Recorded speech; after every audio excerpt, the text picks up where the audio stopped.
That's Vieira! Sheringham! Goal for Arsenal!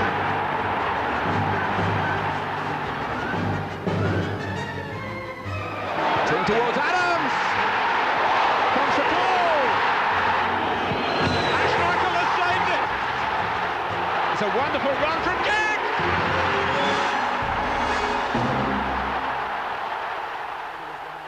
United underlined the fact for most of us, I think, that they were going to win the lot last season. And here we go again, face to face, the two teams that have dominated English football over the last decade. Just as we had at the start of last season, this time around the order's different, of course. United are here as champions, Arsenal as a result of finishing as runners-up last season. We're at Wembley for the 1-to-1 Charity Shield between Arsenal and Manchester United. It's live from Sky Sports, the home of English football, and that is now official. It's real summer holiday weather, but we're not complaining about that. Some of us have been waiting months for this, ever since they took the goalposts down in the schools and on the playing fields last May. We are back, and what a way to start as well. As I said, 1-2 last season, 1-2 the previous season. Will it be the same order this year, or are the champions just watching this afternoon somewhere down the road in West London? Our guest this afternoon is Lou Macari. What do you think, Louis? Same 1, 2, 3 this year? Same order, perhaps? I don't know about the same order, Richard, but definitely the same 1, 2, 3. Which order? That remains to be seen. Plus, maybe Leeds United? Maybe, but for me, they're a bit young. I mean, a promising team, up-and-coming team, but I just look at them and I think not experienced enough to go the whole road. You know, 38 games. It takes a real championship team to be able to go the distance and actually win the championship. I just don't see Leeds as that type of team at the moment. How on earth did Manchester United follow last season? What is there left? Well, they can't follow last season. They're not going to be the FA Cup to start with. So that's a problem in going for the treble, obviously. But last season, I honestly believe it was a one-off. You know, we were at the game at Villa Park. Great save from the goalkeeper. Or they wouldn't have been at Wembley for the cup final. We were in Barcelona together, and I mean, we'd written them off, and all of a sudden, in the last couple of minutes, again after some wonderful saves from Schmeichel to keep them in the game, they went on to win the European Cup. That can't happen again, obviously. You've got to accept that you've had your fair share of luck, you know, to win any competition.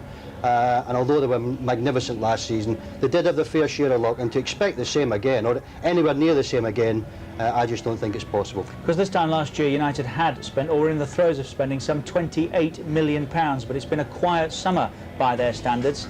Though you mentioned Peter Schmeichel, he has gone now, of course. The replacement on a free under the Bosnian ruling from Aston Villa, Mark Bosnich. Otherwise, the rest of the summer, Alex Ferguson's holiday. Of course, there was a trip to Buckingham Palace to pick up the knighthood. But everything seems to have clicked so easily and so quickly back into gear for them, almost as though they haven't had a holiday. Well, that's, you know, they've been away to Australia in the Far East, and they've had 4 games there, undefeated. Although the opposition wasn't great, I watched all the games, but they were undefeated. New goalkeeper, and it was a big test for him. They scored 7 goals, didn't concede any. No injuries, so they've come back ready to go again for the new season with everyone in place. That's except the captain, Roy Keane, who is in a bit of limbo at the moment. You know, he hasn't signed a contract, which I would imagine would be very worrying for the Man United support. But I'd be quite confident that he would, and you know, wouldn't want to leave Old Trafford. Are there others to come in, do you sense? Mark Wilson, he played out in... Not at the club, that Alex Ferguson might go out to the side. I think we know Alex well enough by now, Richard, that he doesn't rush out and buy players just for the sake of filling in, you know, positions. He makes sure that they are the right player, both what they're going to do for him on the pitch and the character they've got. You know, they don't want any, you know, players like Anelkas, and I wasn't going to mention him, and you told me not to mention him. We'll briefly talk about Anelka, and then that'll be it. Yeah. For the rest of the season, I trust. That's another plus in Alex's favour. He's very good at that. He weighs up their character. I think he investigates them like a private detective before he brings them to Old Trafford. And over the years, there's not been very many problem players at Old Trafford. A bit more movement at Highbury this summer than there has been at Old Trafford. Out has gone Diawara, as we thought. Most predicted that when he joined them midway through last season. Steve Bold, of course, has gone to Sunderland to join their fight to stay in the Premiership. And Remy Gard has retired. Stephen Hughes, of course, on loan at Fulham for 3 months, and that'll become a permanent transfer. In Oleg Luzny, the Ukrainian, Stefan Maltz in the middle there, and Silvinho. But nobody to replace, should he leave, and I think most expect that now, Anelka up front. Is that the big problem that he has? Well, that'll be a problem for them, obviously. I mean, Bergkamp, if he's missing at all throughout the season, they don't really have a recognised striker, but Anelka's got to go. I mean, there's no mistake about that. I'm quite sure if you interviewed 100% of the Arsenal supporters, 99% would say get him out the door.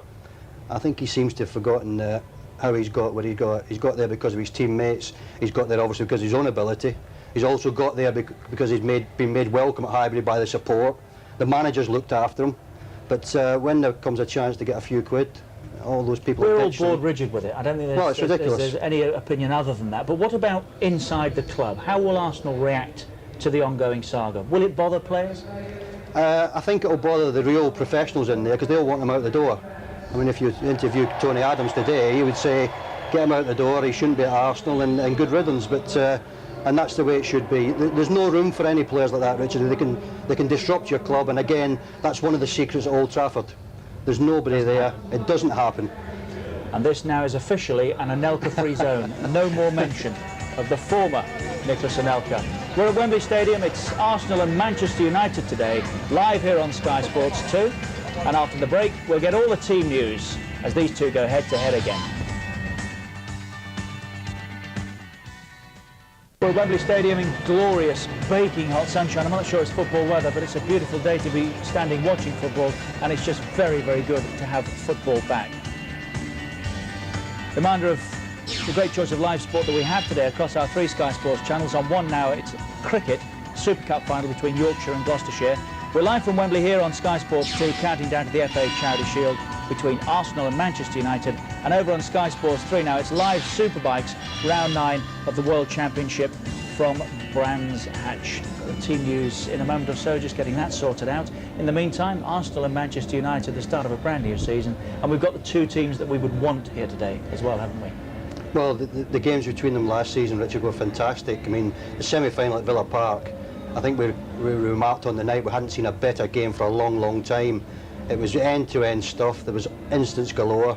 I'm not saying that... I know you left there still unconvinced that they could win the 3, but was that, looking back now, was that the night when you think, well, yeah, then, that really is when we should have all started to believe, as I said, that was the time United could win? Well, that was the first time I believed it. When Schmeichel saved that penalty a minute from the end, and then Ryan Giggs went up the other end and scored the winning goal, I thought, yep, it's going to happen. And if you're a Manchester United fan, the rest, of course, is glorious history. We've got the teams. Here's Nick Collins.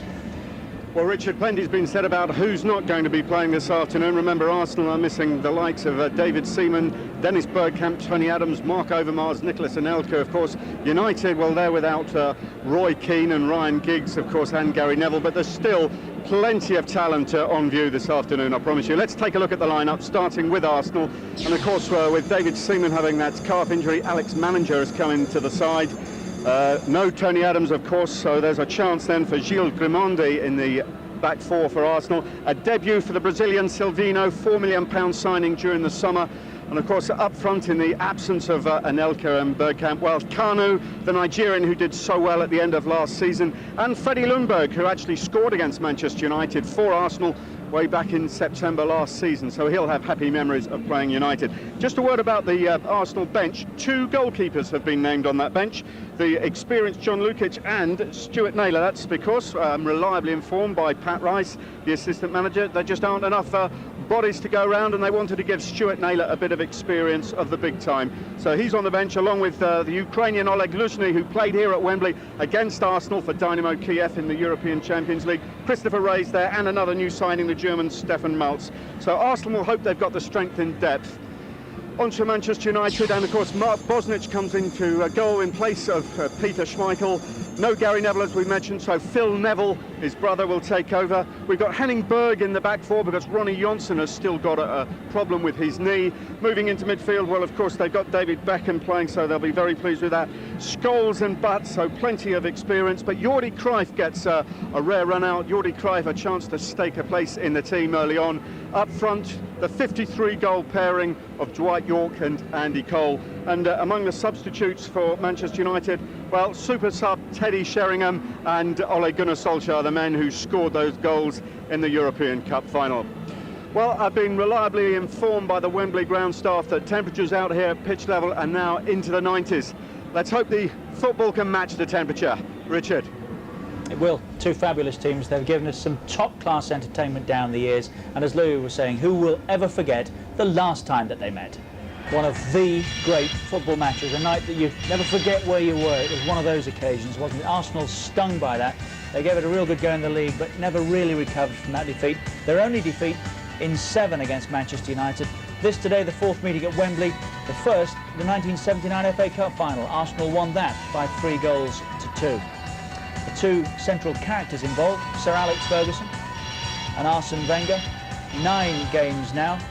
That was Fergie's most recent win. He won the first 2, but in betweens, Arsene Wenger was unbeaten in the 6 matches. He's got a good record against him.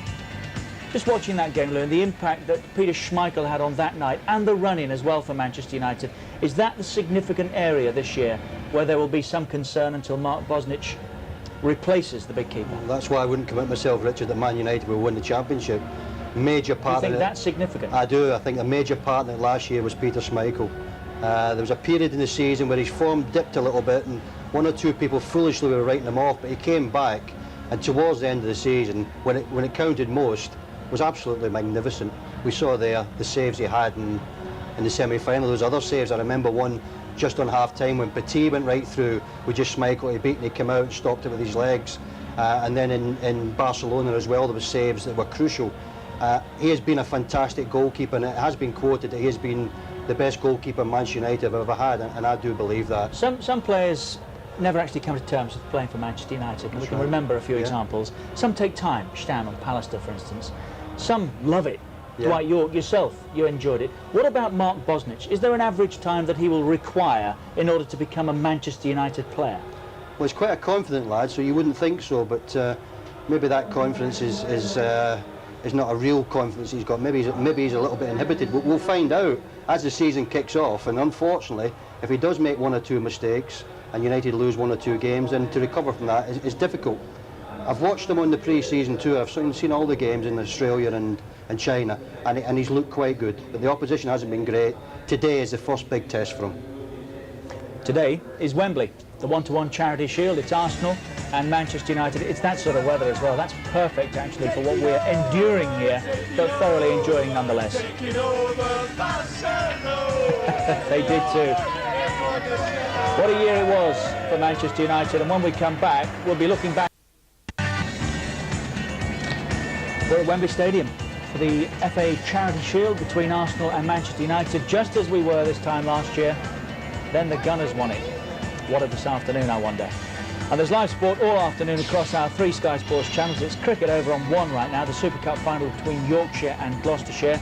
Here, as I mentioned, at Wembley, it's the FA Charity Shield, Arsenal and Manchester United. And over on Sky Sports 3 now, it's the Superbikes, round 9 of the World Championship from Brands Hatch. I know we've spent a lot of time talking about Manchester United, but understandably, really, after the season that they had last year, 3 trophies, they really had to earn them as well, because nothing came easy. As the Premiership race entered the last lap in May, United were the first to strike. A lovely ball for Scholes. York is there, the ball's run into the net. And it looks like it'll be an own goal. Stowe, nicely played by Aston Villa. And it's brought an equaliser. Julian Joachim. Here goes Becker. Brilliant. So Arsenal knew that a win was a must when they met Derby County at Highbury on a Super Sunday. Parlour. Great movement by Anelka, 1-0 to Arsenal. They both had tough midweek games. United went to Anfield to play Liverpool. They played their way around McManaman. Manchester United beautifully, and it's led to the opening goal from Dwight York. A goal of real quality with Beckham again the supplier. Oh, Blomqvist. It's got to be a penalty. Manchester. Good movement by Patrick Berger. They're in behind here. Leonardson. Penalty. Jamie Redknapp. Bangs it past Schmeichel. Liverpool 1. Manchester United 2. And there was a nasty twist in the tail for United. Ince. Meanwhile, Arsenal were having a far easier time at Tottenham. There's runners through the centre, one of them's Petit! And Nelka goes through the centre, he's away from the defenders, 2-0! Wrapped it up! It was a win that kept them on top. United were 3 points behind but had that crucial game in hand. The goal difference was almost identical. The Riverside was United's next port of call. One goal decided it. No one near Nicky Butt, who wants to put it back in towards Sheringham. He looks for Dwight York, who looks for the back of the net and finds it. The Gunners, unbeaten in 19 league games now, took on Leeds at Elland Road. Kewell. Hasselbank trying to stay onside in the centre. Kewell looking for the cross. Hasselbank!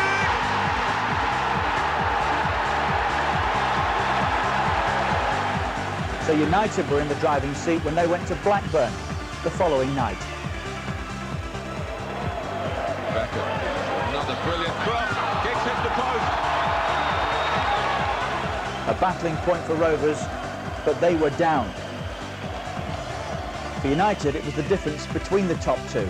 They knew that a win at home to Tottenham would earn them their 5th Premiership crown in 7 years. For a while, though, there was a shock on the cards. Oh, Ferdinand's got a foot to it! He scored!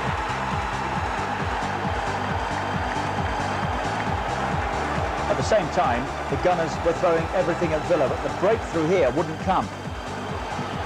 Vieira's shot! Fine save by Oakes. At Old Trafford, Spurs finally buckled. Beckham. It's in! Early in the second half, Cole nudged them in front. Oh, it's Andy Cole. Can he get it over Walker? That was bad news at Highbury, where Kanu scored, but it was too little, too late. Completely missed. Kanu forced it in. A week later, it was Wembley Stadium. The double was on for a 3rd time.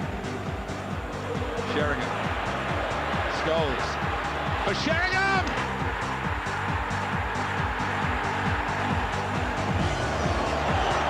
Solskjaer. Sheringham can tee up 4 goals! 2-0!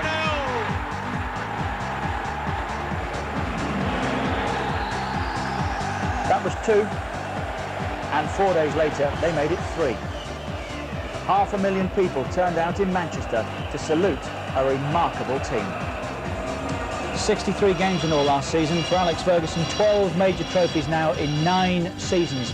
The last defeat his team suffered, 1998, December the 19th, at Old Trafford, 3-2 by Middlesbrough. That's 33 games now since that they've gone unbeaten. The pre-season games aside, of course. 34 today would equal a club record set between September 93 and March 94. They have unbeaten this calendar year. Amongst the goals, 128 in all, 53 for York and Cole. They failed to score in only 9 of the 63 matches last season. All that success and no time at all to dwell on it, it seems. It passes really. I mean, once the season's over, you tend to forget about it and you start looking forward again. You know, that's what we are doing here. There's no point in looking back too much. We can all have great recollections of it, and there's many stories about what one person was doing when the final goal was scored in Barcelona, and the many great stories I've heard about it, and that will go on and on and on, and I think that's wonderful. The memories will always last. It was a fantastic achievement. You could never forget these things. But we have to move on, and we've got a big season ahead. You know, if you look at the tournaments we're going to be involved in, we've got to go to Monaco and play 4 games in 6 days at the start of the season. 3 league games and the Super Cup final in Monaco. Then we've got to go to Tokyo in November, and that's a trip and a half. And then we've got to travel to Brazil, and we've got to squeeze the Champions League programme in, and also the Premier League in. So it's a big season for us. It's going to be a lot of travel for the players, and they're not going to be at home a lot. And that's, you know, people forget these things. So we're now focusing on that.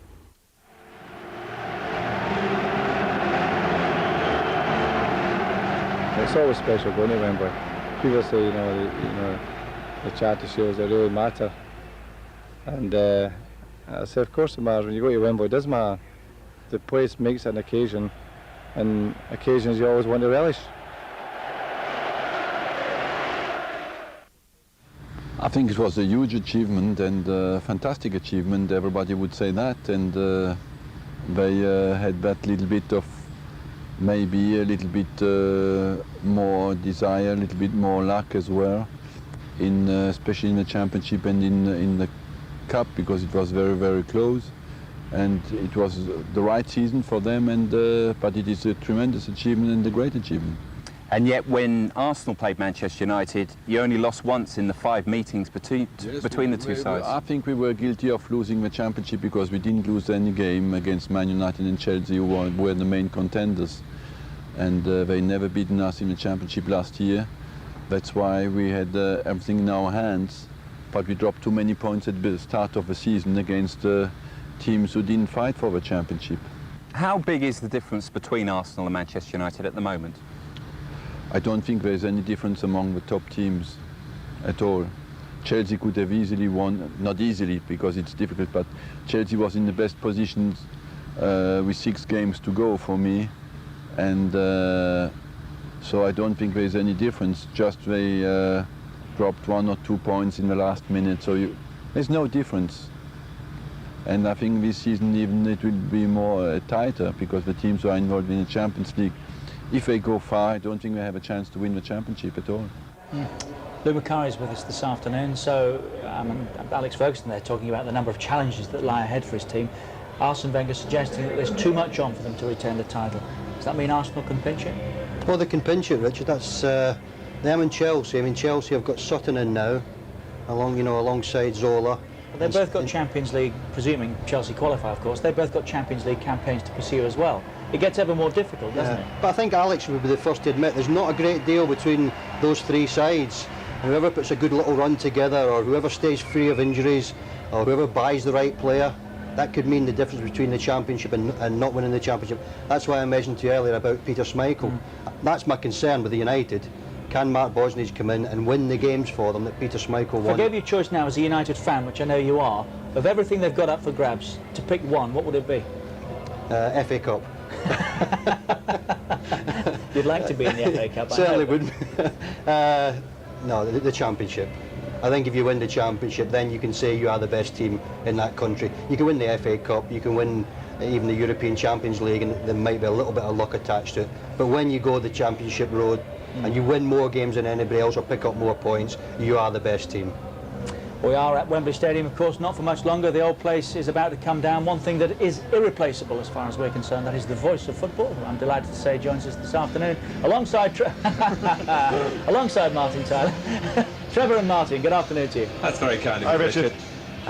We're going to talk about Nicolas Anelka. Some of you may have had Nicolas Anelka up to here and beyond, but I want to talk to Trevor about it as a managerial situation. Now, you had something similar in your friendly yesterday. Birmingham played Leeds, and yes. Jimmy Floyd Hasselbank has made some demands Anelka-like, and the fans have turned against him, it seems, at Leeds. Well, not just the fans of Leeds, Martin. I think what was interesting that also the fans of Birmingham City also joined in. They were very much united. My feeling is that supporters all over the country are really sick to death of the antics of some of the, the top players, the ones that we're referring to this now, Anelka and Hasselbank. And really what Hasselbank has done is put Leeds in an impossible situation. His demands are impossible to meet, and eventually I think it'll result in the same scenario as what's going to happen with Anelka. The player will get his wish. I believe that Anelka's on his way to Real Madrid, and I would think that down the road at Atletico, that's where Hasselbank will end up. Well, it's going to be Kanu now taking on great responsibility up front in the absence of Anelka. I understand he was offered the chance to have the number 9 for his squad number for the season, but he's preferred to stay with number 25. And I think we're going to see more of him as a starter, Trevor, than we did over his 2 or 3 months at Highbury, where he was very grateful, incidentally, for the opportunity, unlike Monsieur Anelka. Yeah, I think it won't stop Arsene Wenger. He's on the lookout for strengthening the forward line, but I think that this lad here is a very, very capable player. What surprises me, Martin, is he seems to have been around for so long. He's just 23 years of age, but a very, very talented player, exceptionally gifted. Receives the ball well into his feet and scored some spectacular goals last season. And I think that whereas last year he tended to fill in for Anelka and Bergkamp, I think now he's going to become a regular, and a very important season ahead for him. Just a brief word on Manchester United today, and although they've got absentees, their side full of internationals. Yeah. Well, they don't stop losing, do they? Don't stop winning, I should say. I think they've had a very, very good tour. Every game they've won, they haven't conceded goals. And despite the fact that without some big players today, it's still a very, very strong lineup. In case you're wondering, Andy Gray is visiting one of Disney's Magic Kingdoms for the next few days. Richard, of course, has his own Magic Kingdom, the studio. Back to you. And Trevor's hand obviously doesn't stop him taking part this afternoon. I'm delighted to say Trevor Francis and Martin Tyler in the commentary box. It's Arsenal against Manchester United, live here on Sky Sports 2. The first game of a brand new season on the home of English football. As I said earlier, that is now official as well. We are delighted to be back. The game comes next. Every picture tells a story. There's some light relief on the way, it seems. We're at Wembley this afternoon for the 1-to-1 Charity Shield between Arsenal and Manchester United. It's Aberdeen against Celtic later tonight. West Ham play on Wednesday. Next weekend, we're all back in business with something extra. Sky Sports' unrivaled football coverage is back. Oh my word, would you believe it? It's going to go right to the wire. Turning point in the title race. It really is electric. There's still time. It's all over. It's going to be all over. In August alone, we bring you 25 live games, including some nerve-tingling clashes.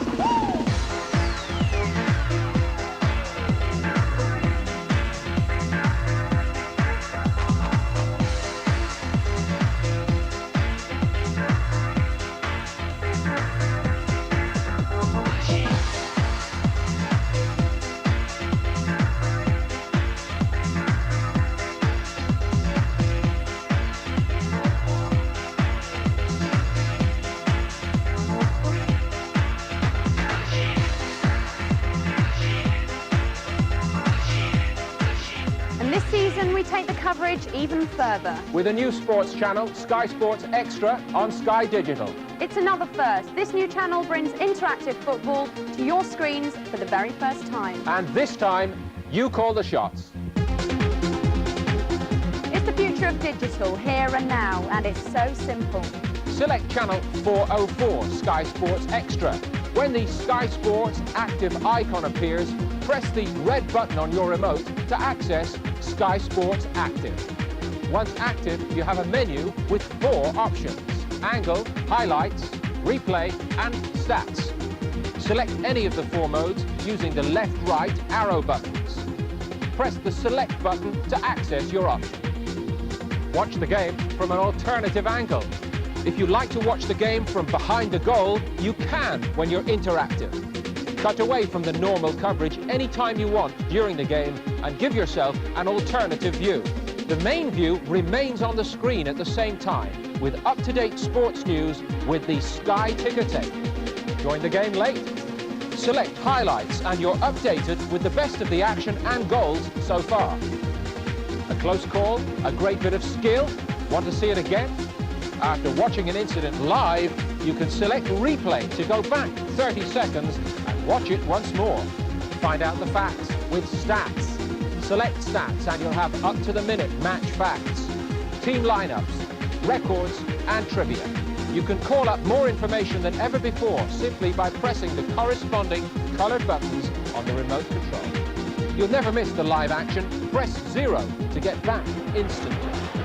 Leaves it to Bergkamp. That was a great effort and a marvellous save. If you need reminding of these steps, press help on your remote control or check out your Sky Digital August TV guide. Sky Sports Extra is free for digital subscribers if you have both Sky Sports 1 and 2. If you wish to add Sky Sports 1 and 2 to your Sky Channels package, call 08702 40 40 40 for more information. Sky Sports Extra makes football viewing even more enjoyable. Also this season, play Football Fantasia and be the boss. You have a budget of £45 million to build the perfect team. It's fantasy. It's all about getting the best players at the best prices. But who do you choose? Finish top of the league at the end of the season and you'll win £30,000. Plus £20,000 worth of spin-off prizes. It's simple to enter. For more details, go to Sky text page 118 or www.skysports.co.uk or see your analogue August TV guide. Start picking your team and remember, with Football Fantasia, you're the boss. And there's more football as we follow 4 teams in Europe. Leeds, Newcastle and Tottenham are all in the UEFA Cup, live on Sky, plus West Ham, who hope to join them.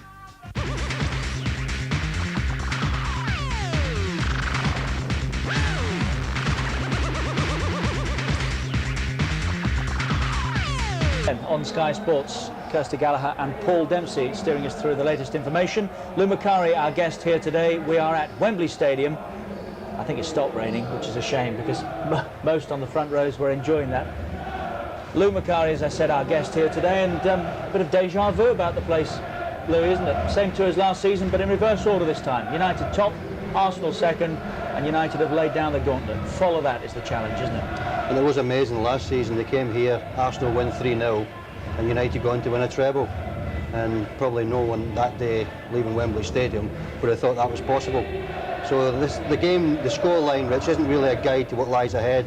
This is mainly, I think, down to you're looking for good fitness from your players today. You hope to win the game, obviously, as Alex indicated in the interview, but first and foremost, you want to get your players that little bit fitter.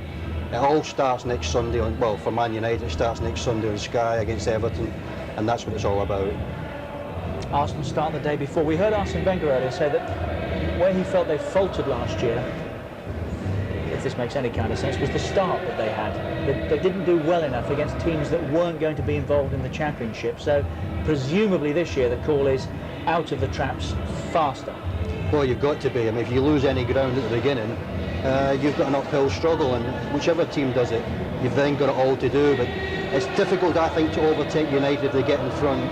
They've got so many goal scorers in the team, and if the strikers are off form, they can bring in Sheringham, they can bring in Solskjaer, Scholes can score goals, Beckham we know can score them, and that I think is a major strength in the United team.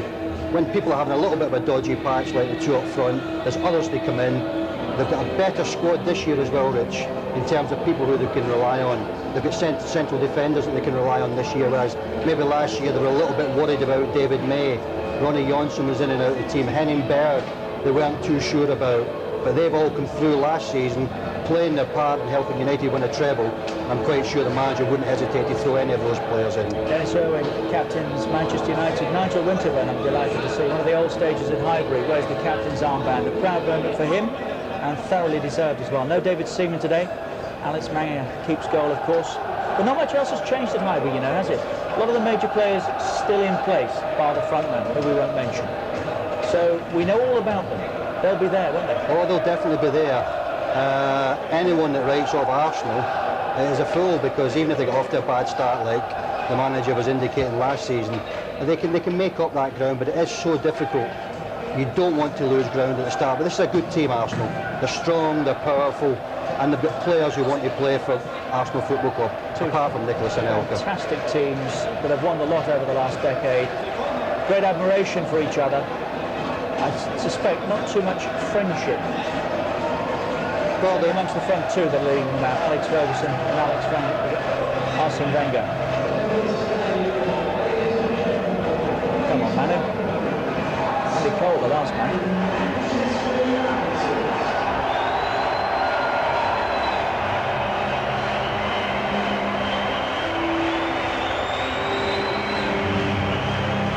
And here we go again. In the baking heat, a brand new season, the last of this century, the first of a brand new century. But right up against it, of course, who will be the first champions of a new decade, a new millennium. Mark Bosnich gets a first taste of the sunlight. We haven't seen him at all during the warm-up. I know he's a, what's the word I'm looking for here, Lou? Help me. A character in his own right. He does things his way, but I would have expected to see him on the turf before now.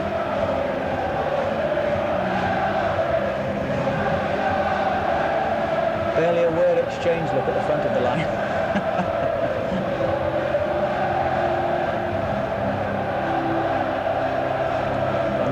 who said no to the number 9 jersey. Would you have done that if you were Kanu?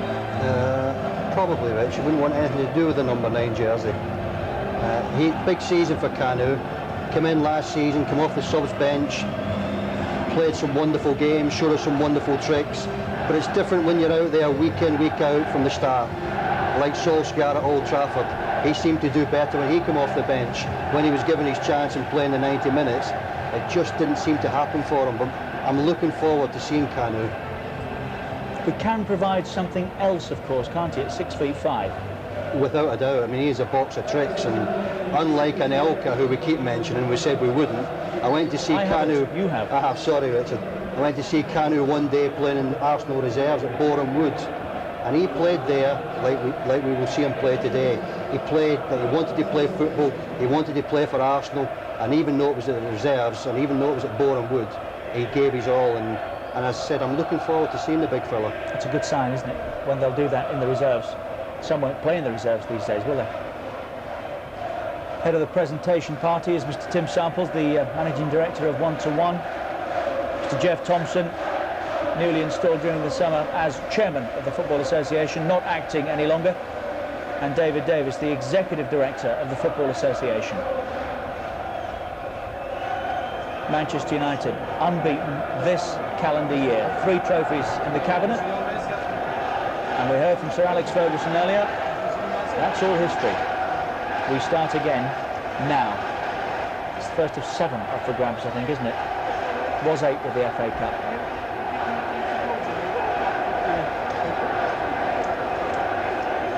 They do it right, don't they? I must say, there's still something about a collar and tie on match days, isn't there? Well, that's Alex. I mean, everything is perfect with Alex, and you don't win the trophies that he's won, Richard, just by having a good team on the pitch. I think people forget that you've got to discipline yourself off the pitch, you've got to look after yourself, and that is something Alex demands. We very seldom see Man United players on the front of a newspaper. I mean, they've just been on a tour of the Far East, Australia, no problems. Any problems with Alex, you're out the door. And the Gunners, like the rest this year, are chasing. Wherever it happens, whenever it happens, we will watch it on Sky Sports. In the Premiership, the FA Cup, the Worthington Cup, in Scotland, in both cup competitions, and of course at international level as well, as England try to qualify for Euro 2000. It's all here on the home of football. And of course there's the UEFA Cup as well. Let's pause for the national anthems. The national anthem.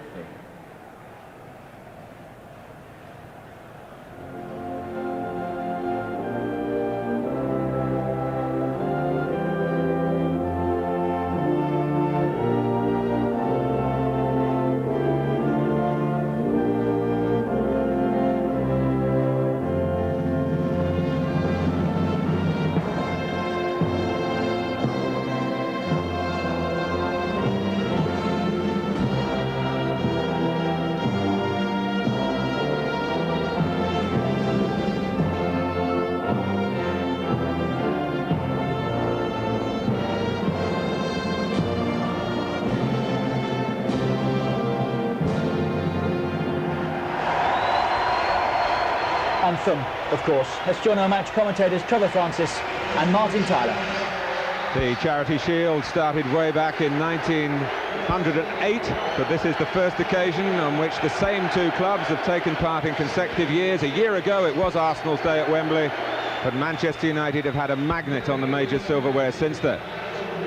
Arsenal have Alex Manninger in goal, David Seaman stricken in France on Monday, Dixon and Winterburn still the 2 fullbacks, but Tony Adams has had a hernia op.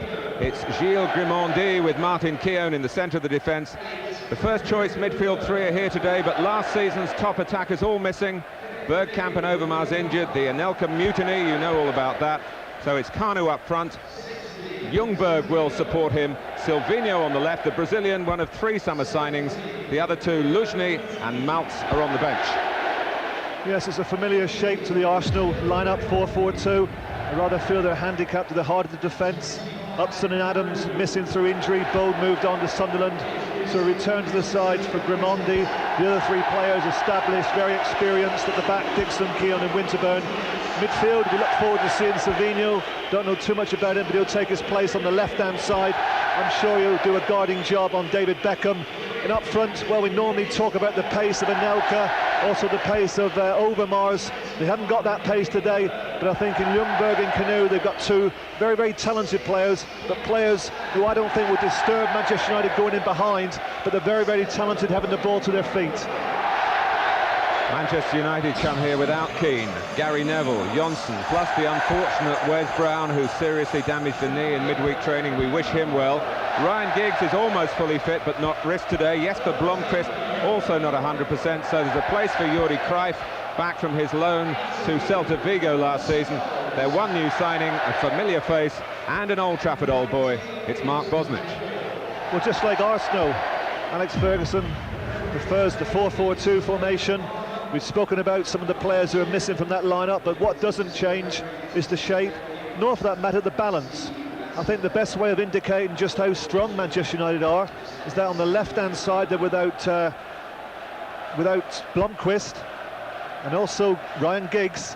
But it doesn't seem to matter, Martin, because they can bring in Jordi Cruyff, a rare outing for him.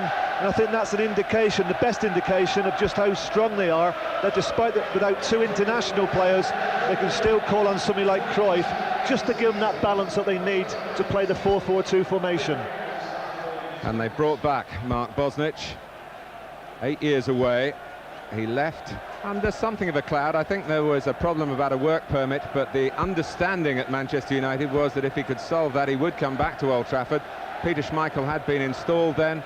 Ron Atkinson played a clever stroke and got Mark Bosnich to Aston Villa, where he has been such a stalwart. But I just wonder, Trevor, the fact that he has played for Manchester United before, 3 games in the old First Division at the start of the decade, would just ease the difficulty of any player coming into a squad and a setup like this. I think this fella here is so confident that he takes it all in his stride. He still spends a lot of time in the Midlands area, and he was talking to somebody I know quite recently, and he's just come back off tour, travelling all over, I think it's China and Australia. What struck him was he couldn't believe the attention that's focused on Manchester United. It was a new experience for him, something that took him a little bit of time to get used to.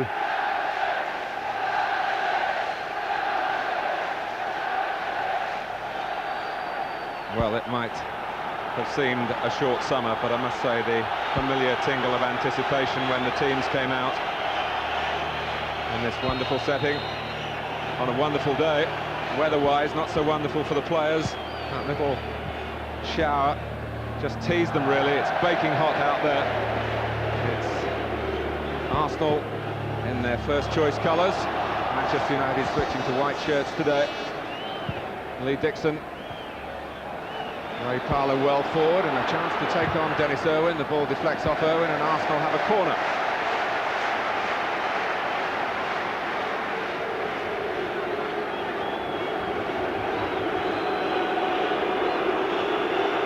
Martin Keown wearing number 5 this season, with Steve Bold moved on to Sunderland, has come forward. The corner will be taken by Petit, headed on by Ljungberg usefully. And it came out to Silvino. What a start that would have been for the Brazilian, who is really by trade a left-back, the next in line to Roberto Carlos. Well, whoever got the block in here, I think it was Paul Scholes. It was a vitally important block. So I think this shot was definitely going to be on target. Well, it wasn't Paul Scholes, but an important block, whoever it was. It's another corner, and it's a test for Bosnich, which he wasn't really up to there, although maybe suggestion of a foul. It was Gilles Grimondi, who's not the biggest of the Arsenal players, who came in at the back post. A testing corner for Bosnich from Petit. Yeah, there was no suggestion either, Martin, that Mr. Barber gave a free kick. It's a well-flooded ball from Petit to the far post. Grimondi gets up above Bosnich, and you can see there, the referee just points to goal kick, so certainly no free kick given.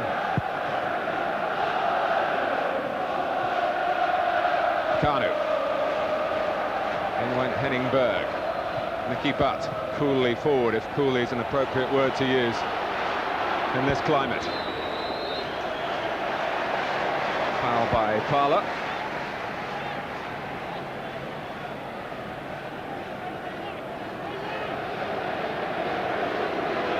And David Beckham comes across to involve himself with the free kick. Dennis Irwin thought maybe Beckham would see this as out of range, but it might not be a shot, of course. And it isn't. Rather caught out his teammates more than Martin Keown, certainly. Bosnich warmed up in the tunnel, didn't come out on the pitch because he felt it was cooler to prepare. But he can't keep goal in the tunnel. Phil Neville at right back, his older brother Gary not fully fit. Difficult back pass from Grimandi for Manninger. What a blow that was for Arsenal on Monday, the last minute of their match against Monaco. David Seaman damaging a calf.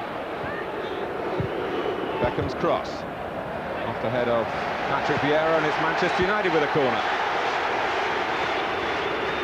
A typical Manchester United attack, wasn't it? As soon as the ball is delivered to the feet of Beckham, one touch out of the grass, and then it comes in with pace. And it's up to then the Arsenal defence to deal with it.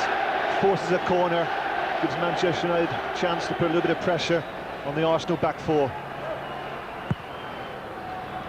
Hung up towards Berg, who gets an involvement. Petit prepared to take a touch in his own penalty area, which could have been risky. Then Jaap Stam stuck out a leg, and it's gone out for an Arsenal throw. And Petit says that was a bit of dangerous play. It might have been dangerous to his own team.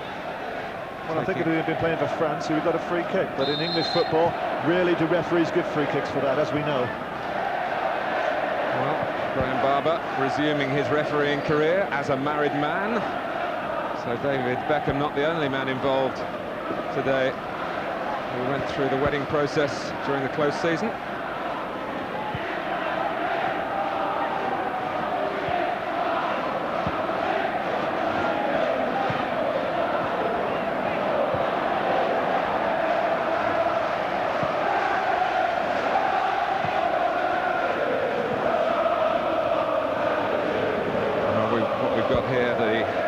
Defending champions, and at the moment the non-defending holders of the FA Cup, against the club that pushed them so hard in both competitions. Vieira, Ljungberg, looking to link up with Silvinho.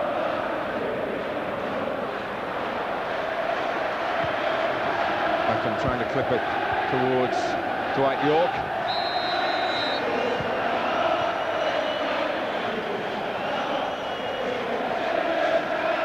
Graham Barber having a word with David Beckham. The free kick has gone Arsenal's way. The referees are going to be very hot this season on foul and abusive language, particularly if it's very clearly aimed at close quarters at the official. Graham Barber did send off Nicky Butt in the league game between these two clubs at Highbury last season. That was for a foul on Vieira. And the referee thought that Arsenal were going to have a goal-scoring opportunity. It wasn't an opinion shared by all, but Butt went off. He's out there today. Parlour.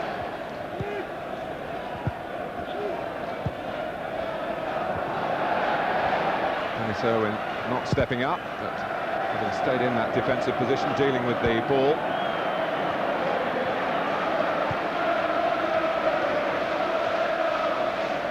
So many of these players know so much about playing here at Wembley. Paul Scholes, of course, extremes with England. The hat-trick, then the red card against Sweden in June. A bit untidy. If you're going to try and get in front of the forward, you've got to get contact on the ball. Grimandi a little bit rash with his challenge, tries to get in front of Cole. Doesn't quite win it, quite clearly has the result of putting Cole to the floor. It's Beckham with the free kick. Manninger didn't deal with it decisively. Of course, he's stood in to good effect. At times to spectacular effect in periods in the last two seasons for Arsenal, the Austrian. Yes, unlike the cross that Bosnich had to deal with, he was put under pressure by Grimandi on this occasion. I rather feel Meninga flapped at that because there was nobody quite near him. It's a Beckham corner, headed out by Keown.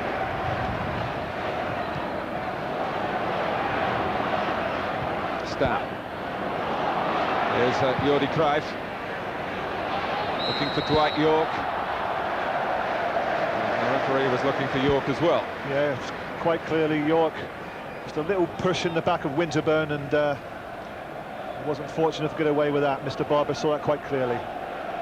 Well, we have a new Minister of Sport for the season, Kate Hoey, who has come out against Manchester United dropping out of the FA Cup. I believe she's retracted some of those earlier remarks which were harshly criticised by the man she's sitting next to, Manchester United Supremo, Martin Edwards, who's kept a solid line of argument saying that Manchester United have discussed as far as it's gone now. They are not going to participate in the FA Cup. They don't want that debate reopened, as the new Minister of Sport was trying to do, on behalf of the fans, it must be said, who are disappointed, as are many of the players. Ljungberg. Kanu. Blocked by Stam. Kanu gave Manchester United a problem or two in the league match at Old Trafford in February. Well, that was promising for Arsenal. Where did Lee Dixon learn that one from, that little flick? Perhaps from Kanu. It was the first touch of the ball Kanu had in this game, was a little flick like this, and this could have been a lovely little 1-2. Great invention from Dixon, just slightly overplayed. Looks younger with each passing year, the 35-year-old. He's got competition, of course, now with Oleg Luzhny, the galloping Ukrainian. Been such a star of Dynamo Kiev's contributions in Europe.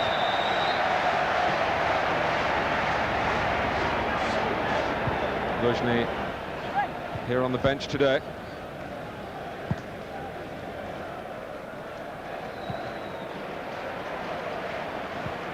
Silvinho, back goes Scholes. Well, that's the second time now that they've been able to hit Silvinho. Probably because he's taken up such a wide position there, Martin, giving them plenty of width on the left-hand side. The first one was hit by Grimandi, the second time by Vieira, two excellent crossfield balls. He's not yet played for Brazil in a full international, Silvinho. He's been in the squad half a dozen times. He takes this corner, and the referee seeing some bumping and barging in there. Bosnich had got it in any case and could have kept the game flowing. Well, sweltering down at touchline level is our reporter Nick Collins. Nick. Martin, it's 96 degrees where we're actually sitting, but a few feet away on the pitch, apparently it's 103. We've just had the Wembley ground staff with the temperature gauge telling us that. I'm sure it's nice and cool up in your gantry, and it's just started to rain. Thanks, Nick. It's going to be a big test of stamina. The respective managers have the option of using 5 substitutes from 7 named. So I think certainly in the second half we will get some changes, but the players do like backing their sense of stamina in these games at this stage to get the belief that they are right for the reality of the league campaign, which is only a few days away. And it won't be softly here, surely, between Arsenal and Manchester United. There's too much recent history. I mean, in the latter part of last season, Martin, when all managers are just rearranging all their programme for the pre-season friendlies, this is the game that everybody wants to be involved in. The Charity Shield. There's no better game to play in this one. Very, very competitive. The ideal warm-up at the start of the campaign next week. Making good ground here is York for Manchester United. Cole. Well, they developed a wonderful understanding in their first season together, Cole and York, the Calypso kids. But it didn't manifest itself with the continuation of the move then.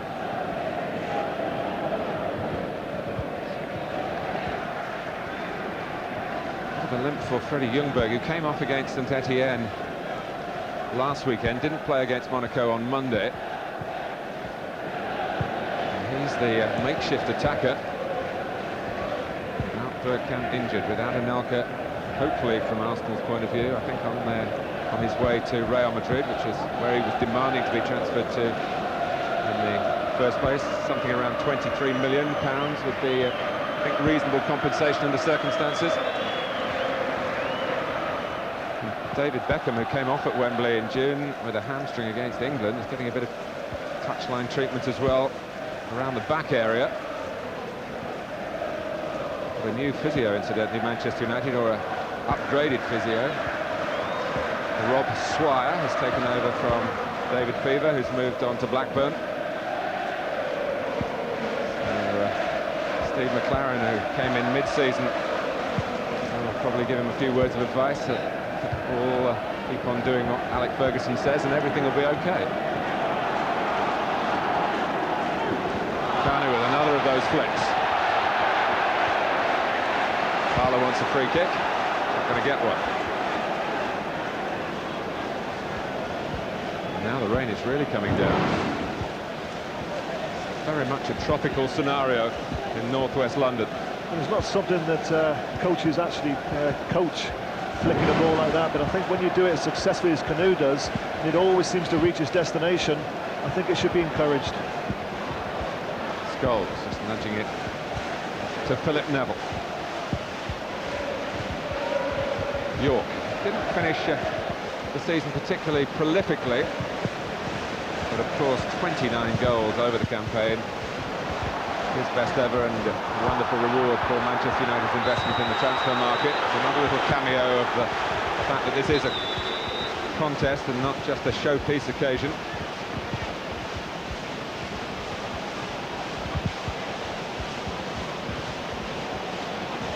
Maybe some footwear problems for Ljungberg. Gary Lewin helped there by the kit man, Vic Akers.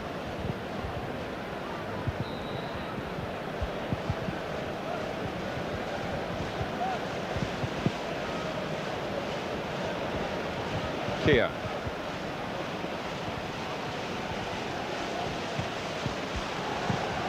This is a rather nervy kick by Manninger.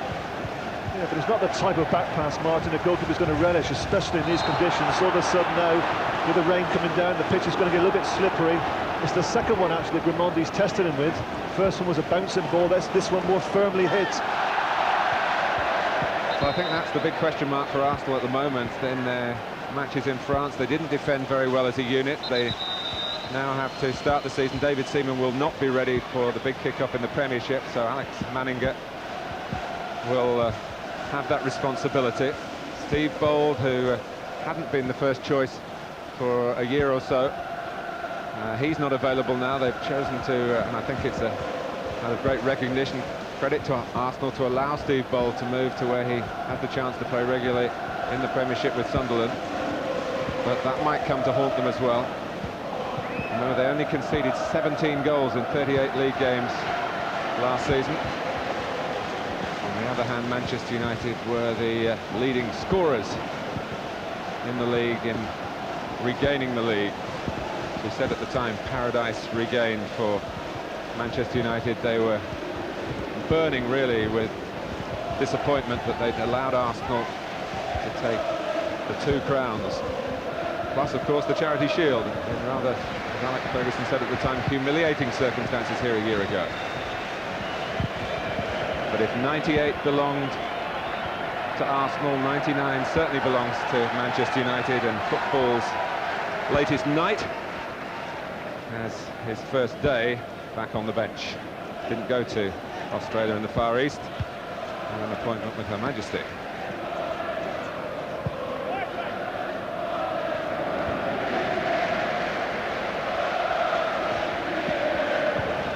Plenty of movement from both teams, trying to get their passing games going. Stam, who a year ago was so tentative in the Charity Shield and was run this way and that by Anelka, particularly on Arsenal's third goal, when Stam really should have stopped it. But how he quickly grew in stature. And true colossus at the back from the crunch. It's given away by Philip Neville. Seized upon by Ljungberg, who's moving a bit more freely after the attention on that far touchline. It's not particularly easy for Manchester United to get their passing game together, because the two front runners for Arsenal, Kanu and Ljungberg, are dropping back so deep. They're allowing the back four of Manchester United to have as much possession as they want. And as you've seen the last couple of minutes, plenty of passing across the pitch, but they find it very, very difficult to get into the midfield players, or even to get it to drop it into the front players, because there's so many bodies of Arsenal behind the ball. Eased on by Kanu. Wasn't perfect for Vieira, but he made it his. Parlour, Dixon galloping outside. Fine defending by Owen. The choice of stand-in captains has given some extra lustre to the two left-backs today. Armbands to two of the game's most consistent characters.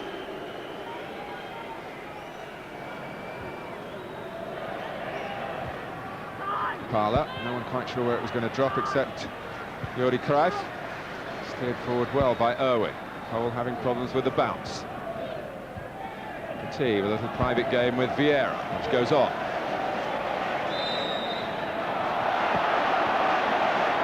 And Arsenal do get the decision here.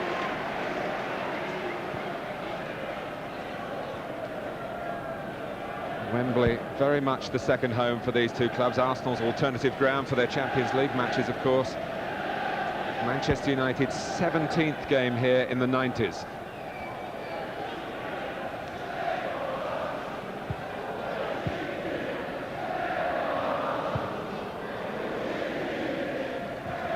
Parlour squeezing it back to Dixon across his first time. And Raimondi again making a nuisance of himself. Graham Barber's pointed for a corner.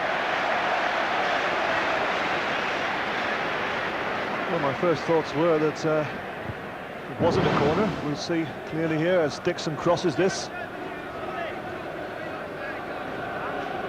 And obviously, Mr. Barber thinks it comes off the head of Phil Neville quite clearly. Bosnich takes the ball over the goal line.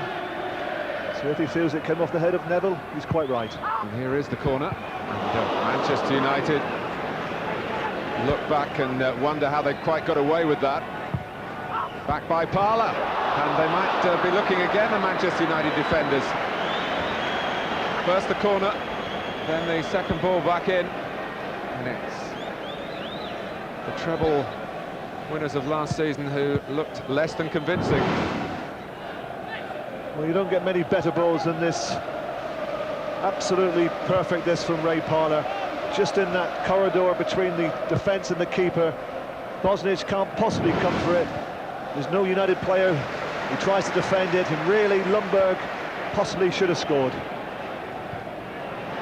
Theo breaks away to Jordi Cruyff, who has the name Jordi back on his shirt again. He chopped and changed in that respect.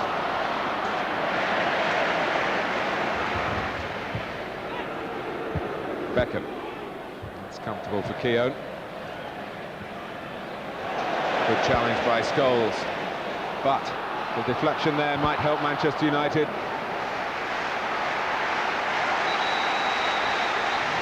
Well, I think Beckham's going to go in the book, Martin. Something he said to the referee. He was very annoyed about a decision that he felt should have been given to Manchester United, and Mr. Barber has taken real exception to his comments. Well, that's the point I mentioned earlier. Referees now will not take dissent. I think it was the challenge, Petit on Scholes. I think he felt that he should have been given a free kick for United. We may get a chance to see that a little bit later. Because I half wondered whether he was going across to a teammate to vent a bit of anger, but clearly the referee believed it was for him and reacted that way. Beckham is booked. More on that in a moment, because it is a corner. And York gets to it, and it might have been prevented by Andy Cole. Dixon lets it go behind for a goal kick, so two major talking points here. One of a football nature, and one more about temperament than talent. This is the header from Dwight York. I think probably Meninga would have saved it, but certainly Cole did block it. And that's the one I think that Beckham was annoyed about. He felt that was a foul by Petit on Scholes. But Manchester United kept going forward and got the corner, and if it was straightforward descent, maybe we'll try and get another line on it for you at half-time.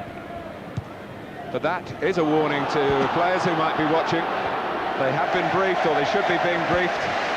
The word from Lancaster Gate, in-your-face descent is not going to be tolerated, and Graham Barber put David Beckham in his place, and let's hope that that's not a sign of Beckham's volatile nature resurfacing. He did so well last year. You remember the Charity Shield, we were all speculating after the World Cup how Beckham would cope with the way that he would be singled out by crowds and by certainly fans of rivals up and down the country. He came through that challenge magnificently. He had a truly exceptional season, and now the brow is furrowed again, the blood is boiling, and he's got a booking to his name.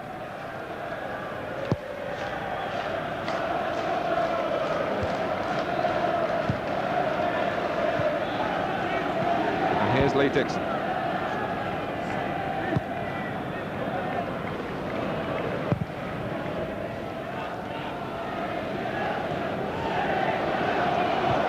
Ljungberg asking too much of Sylvinho, really brought to the club to play, or to be ready to take over from Nigel Winterburn, who continues to look one of the fittest men around, it must be said. So Sylvinho might have quite a weight to play at left-back, his preferred position, but Overmars not 100% fit.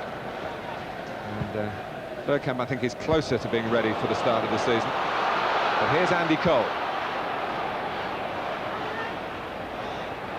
Decides to go wider to Beckham. Cruyff, who's good in the air, knocks it down.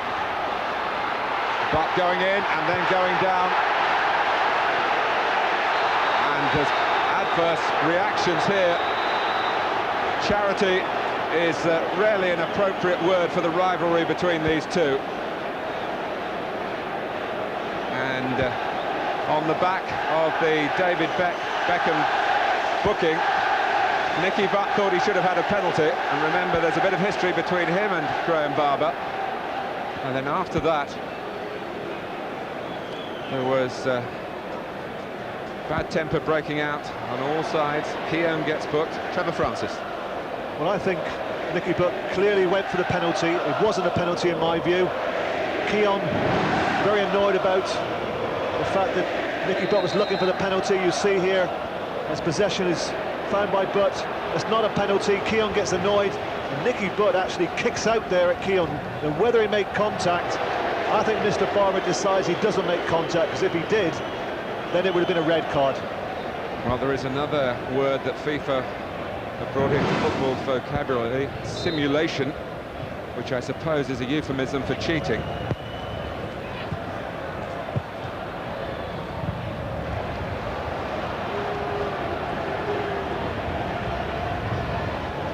Stam.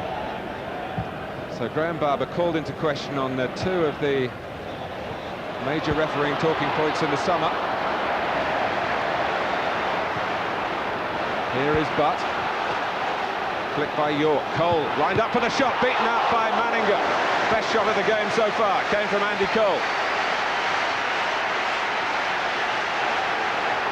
Here's Jordi Cruyff, teasing ball for the goalkeeper. And the whistle has gone. Manninger flexes the shoulder. Great strike, wasn't it, by Andy Cole? It wasn't particularly good defending, but Cole was quick to realise they had a little bit of space.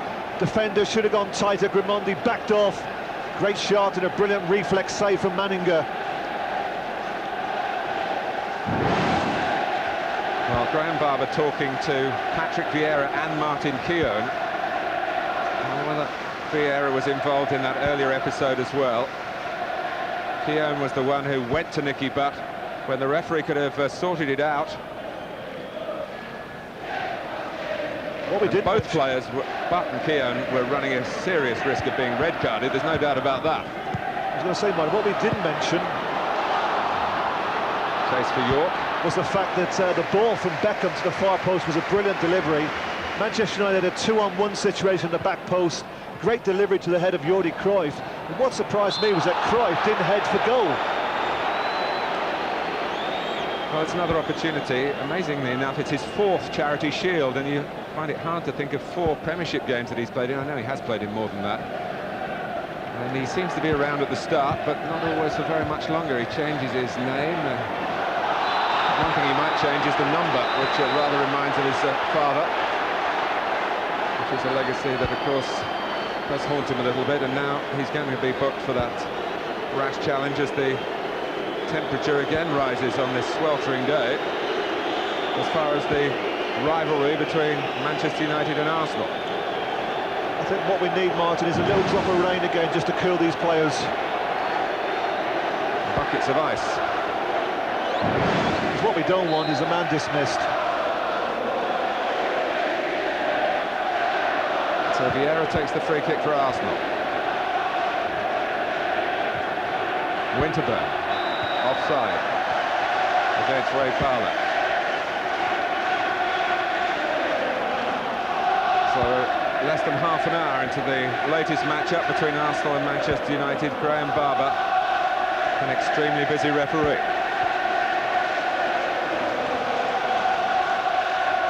Arsenal had a disciplinary incident on Monday when Petit was asked to leave the match against his old club Monaco. Won't go down as a sending off. The substitute was allowed to come on, but that was just before half-time. Player who was sent off 3 times last season.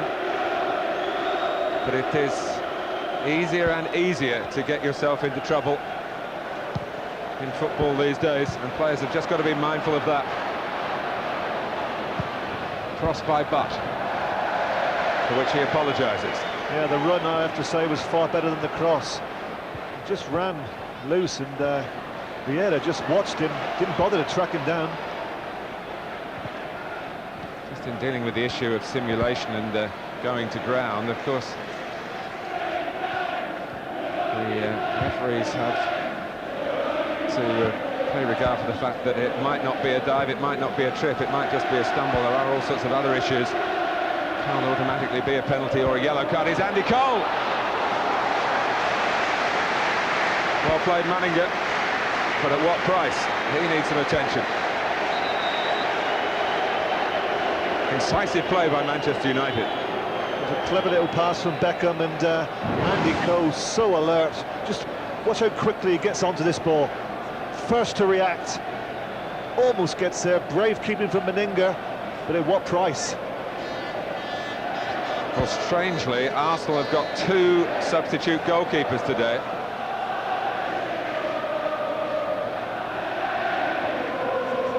John Lukic, coming towards the end of a long career, is stripped and ready for action, and so too is the goalkeeper that they have produced by the FA school, Stuart Taylor. Now, the reason they've got 2 on the bench is that Matthew Upson was expected to take part in this game, but not quite fully fit, and they didn't have another player with them, Arsenal, so to make up the numbers of 7 on the bench, John Lukic, who probably would have been named as the backup goalkeeper, and Stuart Taylor as well. Well, no doubt Manninger suffering a lot of pain, but the other 21 players are quite pleased that he's down on the floor getting a little bit of attention, because he's given them the opportunity to get the water bottles on. They're much needed drink, because it's so hot out there. And it's moments like this that give the players a chance to refresh. And for David Beckham to get another look at that sore back.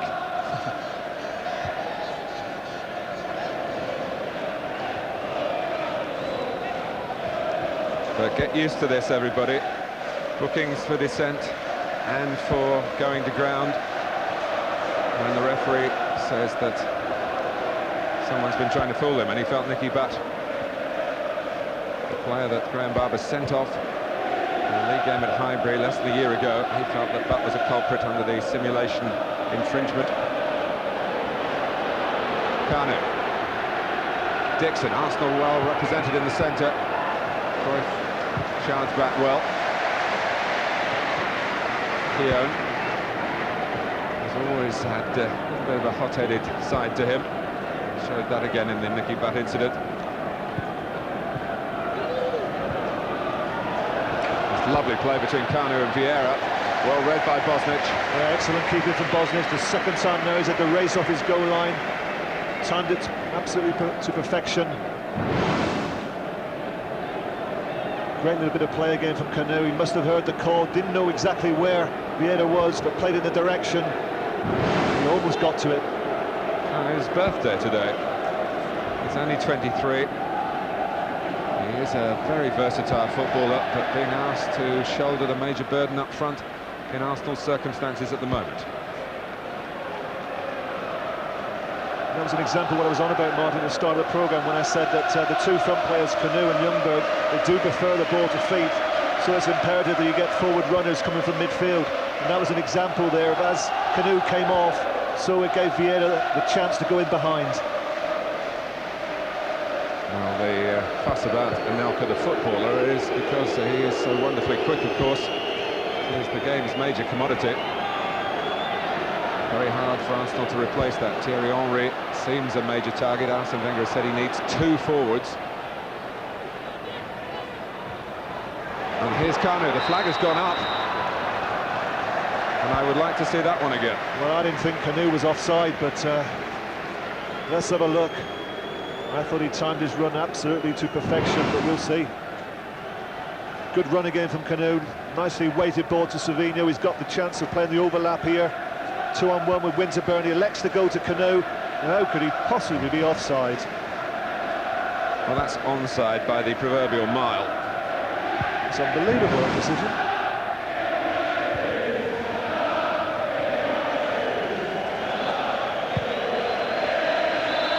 That might have been offside against Beckham, rather than Andy Cole going through the centre. Quick moment to tell you that, of course, the league football has started in Scotland. John Barnes makes his debut as coach of Celtic. You'll see that their match at Aberdeen tonight at 6, Sky Sports 3. And we're on the Intertoto trail with West Ham in Holland against Heerenveen. Wednesday at 6:30. That's one to certainly keep an eye on. West Ham take out a 1-0 lead, trying to qualify for a place in the UEFA Cup. Sky Sports 3 again.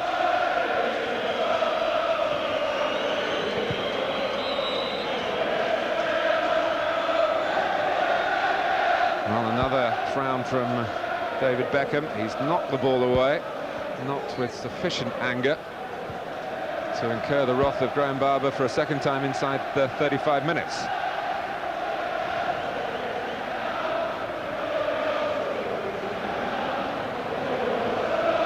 York. Beckham. Cole steers it back to Butt. Has to go to the right. There wasn't too much to the other side for Manchester United. York. Beckham. Butt. Cole and Lee Dixon filling into the centre, as fullbacks have to do in those circumstances. Was the right man in the right place at the right time. Back come Manchester United again.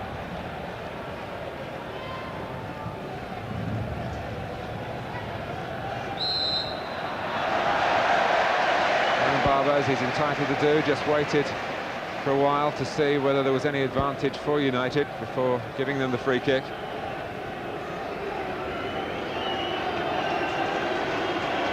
It was an identical position to what Beckham had in the first minute, the free kick. On that occasion, he decided that he was going to try and play it into feet. We're now, what, 35 minutes into the game, fully warmed up. I'd imagine he'll have a shot. He does. A terrific shot! Was it over the line? There's no flag. Was it over the line there? It's a goal second time around for Dwight York.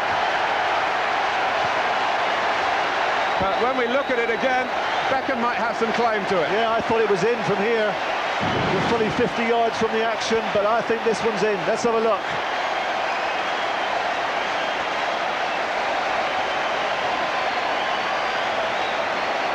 Dwight York, like a good striker, making sure, but via the underside of a Wembley crossbar, down and in. That's from it. David Beckham. And when you look at this, Martin, if you want to be real cruel, you could say that's an own goal, because that is, well, it's very, very poor goalkeeping. He actually tries to keep this out, Meninga, with his wrong hand, his wrong arm, I should say. He goes with his right when surely the left would have been far easier to keep that out. But I hope that goes down as a David Beckham goal, because that's a brilliant free kick, one of his trademarks. But that's poor keeping. Well, Manchester United lead Arsenal in the Charity Shield by 1-0.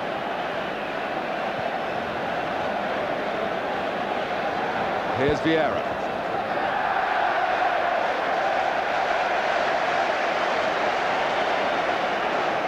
Well, I'm not so sure, Martin, to go down for Beckham, because I don't think the referee had given it, nor the linesman. He didn't raise his flag, so I think it either goes down as an own goal. I can't remember whether you were there, but there was a goal between Scholes and Solskjaer on the last day of the season. I was there. And it was clearly over the line for one, and it was given to the other. But, Dwight Yorke will want to have this as the striker, of course.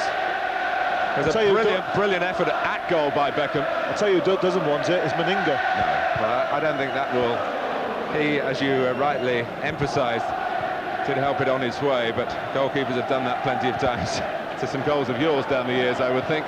We're not going to go back through the video archives and take some away from you, Trevor. No, but that's an interesting point, you know, because the referee and the linesman didn't give it, so right. It really can't go down for David Beckham, which is unfair, but that's the way it is. Well, if in your mind it should be a Beckham goal, I'm sure there'll be plenty of David Beckham fans who will take up the cudgels for that particular debate. But we'll talk to all concerned at half-time, which is some 7 minutes away, and Beckham involved in plenty on his return to fitness. And remember, he didn't go to Australia. He was recovering from a hamstring injury at the time that he walked down the aisle, I suppose. If indeed there was a walk down the aisle. I haven't seen the photos. But he wasn't fit to go off to Australia and China. Martin, he's certainly back in business here. As you were talking there, he was certainly in business, kicking Silvino right in front of the referee's eyes. He left his foot in, and he's got to be ever so careful.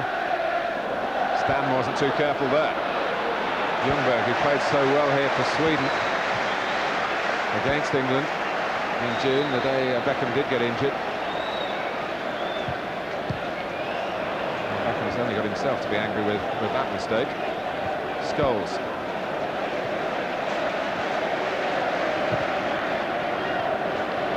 Jordi Cruyff.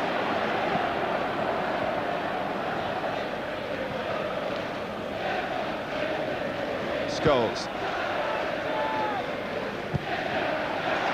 Solid challenge by Vieira on Butt. Got two with him, one either side. Patrick Vieira goes left to Ljungberg. Back post is on for Parler. It's been spotted. Oh, and Ray Parler comes up with an air shot. Good movement by Arsenal, orchestrated by Vieira. Ljungberg played a prominent part. The referee did as well, allowing the play to go on because Vieira was impeded after he'd released the pass. But Parler couldn't round it off. Great vision this from Ljungberg. He saw exactly what I did. Far easier up here, of course. Down on the pitch, much more difficult. But look at the space Parler finds himself in. You won't want to see that again.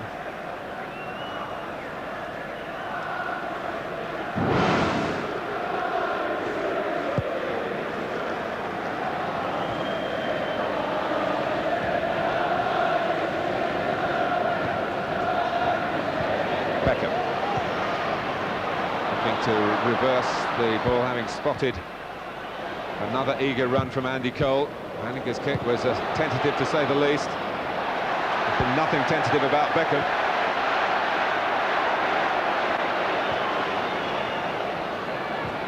Kanu. Now Ljungberg has been able to run in behind Manchester United here, but he's lacking support.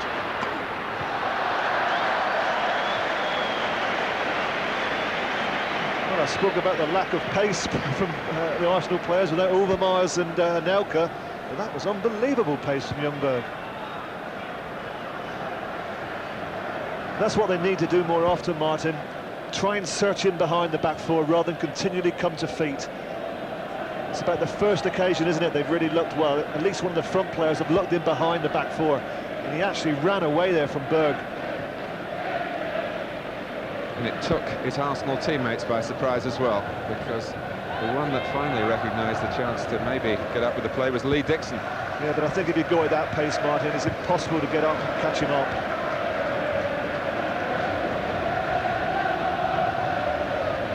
The this of all days.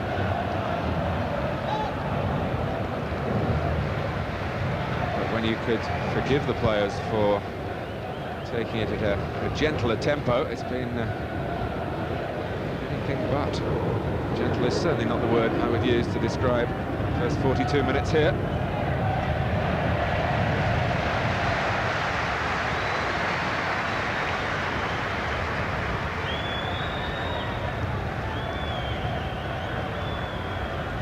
Well, that was a warning, wasn't it, to Manchester United, that you can't leave Ljungberg one-on-one against Berg. I think it'd be slightly different if it was one-on-one against Stam.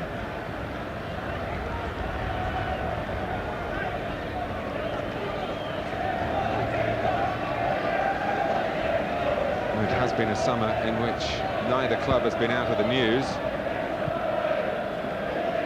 And they're certainly making the news here.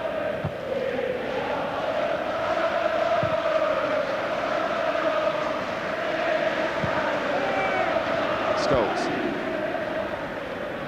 Just enough on it to get to York. Foul by Vieira. Petit was taken out by a little bit more momentum on the ball than he expected. But Beckham. It's a cross with wonderful vision, as was his free kick as well. Trevor. Well, this is the free kick again, absolutely brilliant. No doubt in my mind, that ball is clearly over the line. So disappointed that the referee and the linesman can't spot it. You can see where the referee is, and he doesn't react at all. But you can't blame the referee, Martin. The linesman's got to give that. What a pity. Would have been one of the great goals of Wembley. One or two free kicks we've seen over the years, Gascoigne, Chris Watto in important FA Cup semi-finals, and that would have been another great goal. Ljungberg. Beckham-like vision to give Beckham a problem. But he responds to that problem with some fine defending against Winterberg. Little touch from Cole to York. They got the better of Keown between them. He's going to wait for support from Beckham. Clever hold-up play from Cole. I should say York. Just held off the play there so he could be picked out. It just shows sometimes you can make yourself available by simply standing still. And Beckham was good enough to see that the player who was just holding away from the play was the better option, and Jordi Cruyff let fly.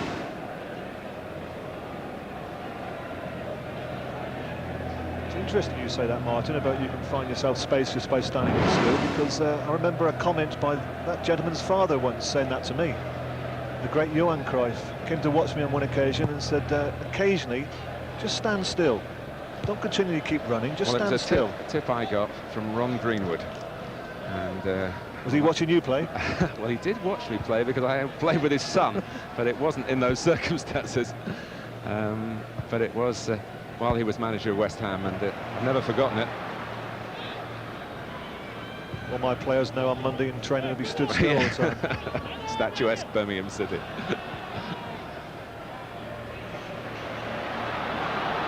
Here's Kanu, not standing still. Arsenal a goal down. Kanu's pass for a rampaging Ray Parlour. Petit's in the centre. Ljungberg is there. Ljungberg maybe slightly unsighted by Petit's jump. Decent angle for the cross. Well, he's put in 2 or 3 brilliant crosses, Ray Parlour. Really deserves better than that. A good centre forward. Absolutely classic ball, straight onto his head. Ljungberg doesn't really have to move. You have to say, well, if he was a striker, you would say that was a very, very poor header. I'll give him the benefit of the doubt that he's not a striker. He is a midfield player, so circumstances are slightly different.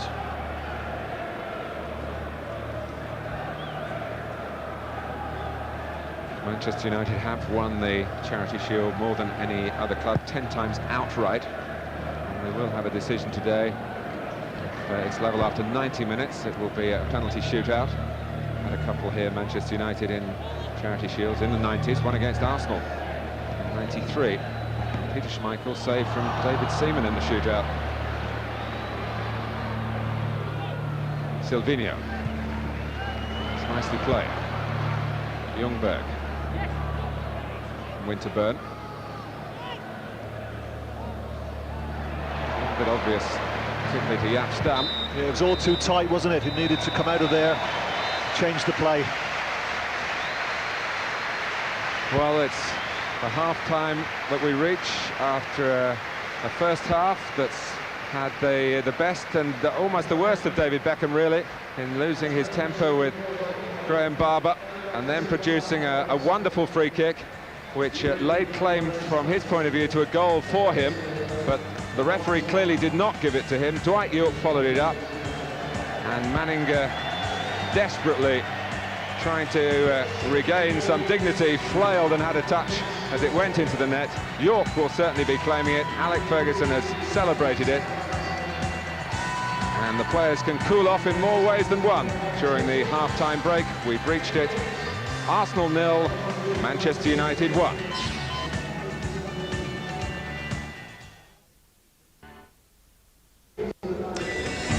More football today. Aberdeen against Celtic. John Barnes and Kenny Dalglish in charge, of course, now at Parkhead. They play at 6 o'clock on Sky Sports 3. West Ham's bid to join the UEFA Cup action continues Wednesday at 6:30 on 3. Next Sunday, it's Manchester City against Wolves, 12 o'clock, Sky Sports 2. Super Sunday takes us to Goodison. Everton and Manchester United, Sky Sports 1 at 3. And a week today, it's Dundee against Hibs, Sky Sports 3, 5:30. 1-0 to Manchester United, one of those occasions when you drive the decision. David Beckham's goal. Fantastic free kick. And that's what separates the teams right now. 5 players booked already, amongst them, of course, David Beckham. It has been anything but friendly. It has been very entertaining. First blood in the new season to Manchester United. Lou Macari's with us this afternoon. It's actually been very good, Louis, hasn't it? Very good, Richard. 22 committed players, and that's why the Championship, I feel, will go to one of those two clubs. The commitment out there is second to nothing. They want to win. It's a Charity Shield, first game, but both sets of players want to win, and right from almost the off, we've seen the new Brazilian lad, Silvinho. You mentioned the keeper at the start as well. It's a big area, you said, where Manchester United have got to adapt this season. Signs here of getting to know each other, and he didn't look too confident, Mark Bosnich. Well, he didn't seem confident enough to come for these crosses, and here was another cross into the middle, and Freddie Lundberg at the back post really should have done better. But I think as time goes on, the goalkeeper will get more and more confident, and he will come for those crosses. And that was unfortunate. Good header from Dwight Yorke. The Coley get in the road of it. They both look in good shape, you would say that, wouldn't you? I certainly would. It's hot out there. It's very difficult the first game of the season. But as I said, the commitment and the movement from both sets of players is wonderful. It is a man's game, let's not forget that. And it's good to see the competitive edge about this game, isn't it? Not that, we don't want to see players leaping about, but not that either. But there is a little bit of an edge there that's not bad. Well, that's what football's all about, competing. And unfortunately there, Nicky Butt just was a bit too keen to show what he felt of today's game. Felt he had an injustice done to him, thought it should have been a penalty kick, and was fortunate not to be sent off. He kicked out. Goal, one of the great Wembley goals. Terrific strike from David Beckham. How does he keep doing that? Worse when we all know he's going to do it. Well, when he was going to do it, I thought to myself, surely you're not going to shoot from there. You know, 30 yards out and Here wide. it comes. Let's have another look, because there's no doubt that it's across the line. So anyone who is confused and is still unsure, here's the confirmation. Goal. If we had any doubt in 1966, Richard, there's no doubt there. We didn't have any doubt. Well, I did. And again, in. So pass the message, boys. It's David Beckham's goal.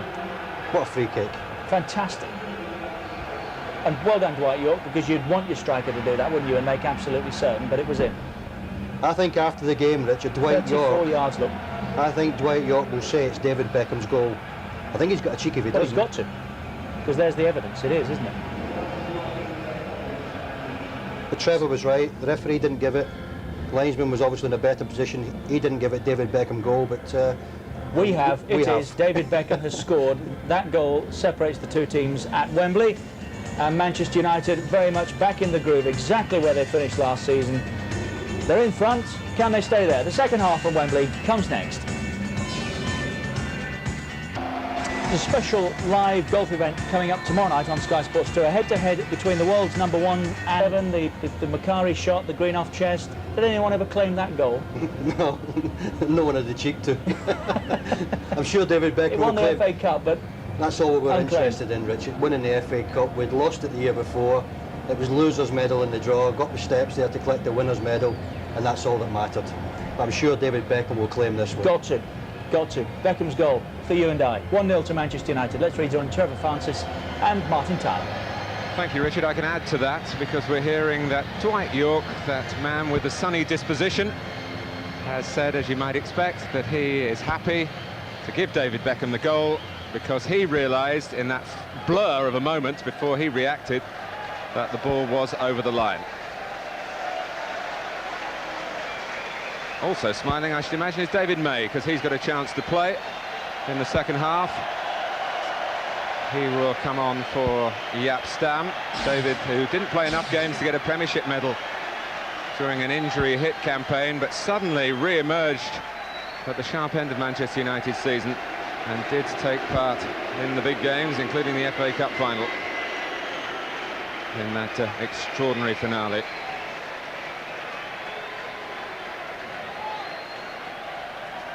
Mike Ferguson talked about humiliation in the Charity Shield last season. Well, you don't feel humiliated if you lose a pre-season friendly, which is sometimes the way this match is portrayed. He and Arsene Wenger, although they showed a nice touch together, shaking hands, arm around each other in the tunnel before the teams came out, have resumed what is a very fierce rivalry. We can also confirm to you that Patrick Vieira was booked in the aftermath of the complaints about Nicky Butt going to ground and Martin Keown's hot-headed reaction. Well, Vieira, not for the first time and I'm sure not for the last time, was in the thick of the fray when he might have been better advised counting to 10 first.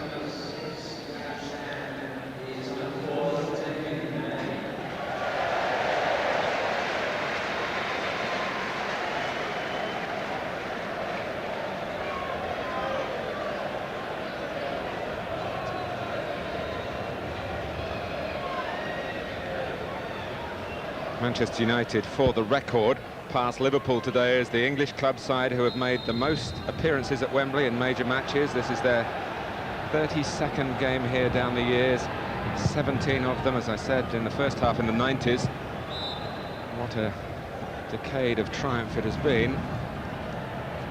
Other chances to come back here before Wembley is demolished and rebuilt, including next season's Charity Shield, which might be the last match ever played here, more than likely the last club match to be played here. But if I'm being told that if an England date after that is convenient for all concerned, there could be a final international in more than a year's time. But there's not long to go, so take your views of this wonderful stadium as it is and enjoy them and cast them into your memory and keep them there as treasures.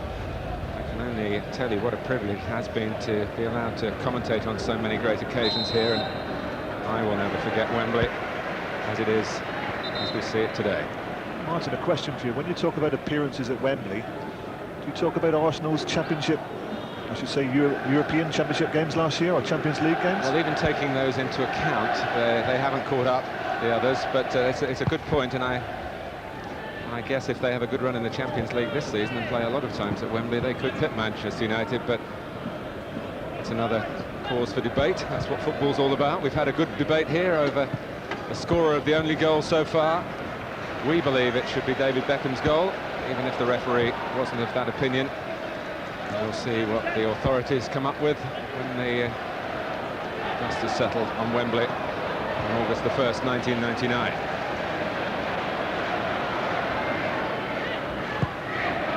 And here is Yorke chasing Beckham's pass. Good retrieving by Grimandi, and then Cole, who had the ball played to him, wasn't quite as positive as Manchester United would have wanted him to be. You know what I was hoping Cole was going to do? Spot the keeper off his line. And if you had looked at it, Meninga was probably, what, 10 yards off his goal line. And if Cole had spotted it, he could easily have chipped in. Whether we get a glimpse of this, I'm not sure, but that was a great ball from Beckham. Good defending from Grimandi, but just look where the keeper is there now. If only he'd seen that, he could have chipped in. Silvinho and Petit flagged offside. He's a little angry that the ball didn't come quicker. He's telling his new colleague, Silvino, doing his best to learn English. His wife's just come over, they're house hunting.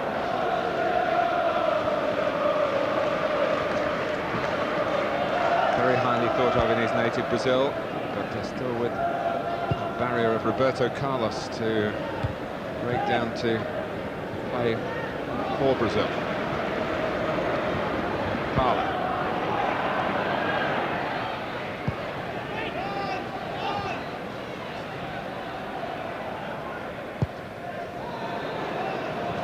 It might just be in the kicking department that Mark Bosnich is going to be maybe most examined in comparison with Peter Schmeichel. Well, that's a very, very late decision by the linesman.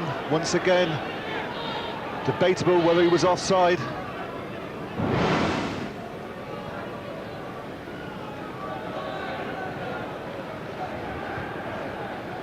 I think the linesman actually got it right, but he was slightly late raising his flag. Kanu. Challenged by Berg. Here's Vieira. Kanu. It's it back from Parla. David May bought Manchester United a bit of time there. Keogh. Intercepted by Cruyff, but Arsenal keeping the ball in Manchester United territory and quickening the pace with Vieira. Great run from him, he goes down. And, well, that's the debate, and maybe that's the natural stumble that the referees will, I hope, continue to recognise, that it's not got to be a penalty or a dive, there is something in between. Trevor Francis. Real positive thrusting run this from Vieira. Well, I think he falls over looking for the penalty, and the referee isn't as sure as what I am, and therefore he doesn't book Vieira. I think he also realises that if he does book him here, it means it's a sending off. Wasn't much contact, was there?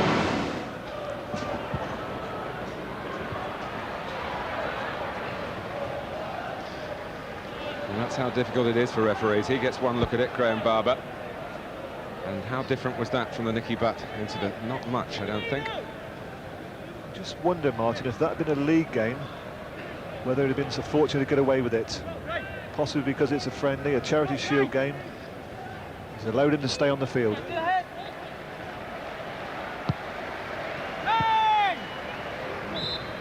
would hope that by and large the message is to support the referees. They have to go through a lot of fresh instruction at the start of each season. It's like relearning the alphabet.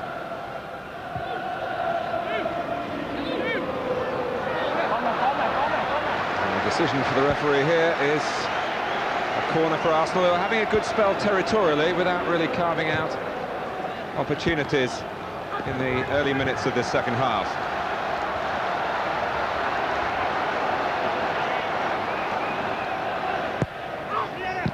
Poor corner, coming up by the man at the front post, Dwight York, but he's lost it.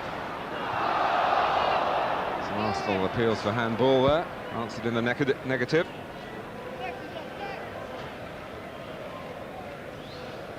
Remember, Manchester United unbeaten since before Christmas, that home defeat by Middlesbrough when Alex Ferguson wasn't there. And that's a run of 33 games. Steve McLaren's never seen them beaten in an official game since joining the club from Derby County, and he's on the right side of the scoreline at the moment. Hoisted forward by Beckham.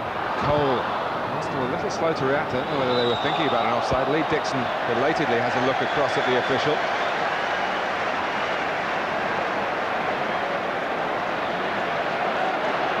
But one wouldn't want to be too critical about slow reactions here in this sweltering heat.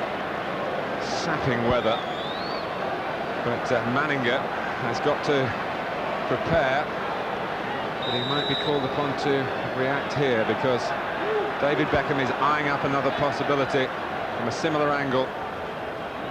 Referee just asking the wall to go back a little. Still doesn't look 10 yards, and it's a corner.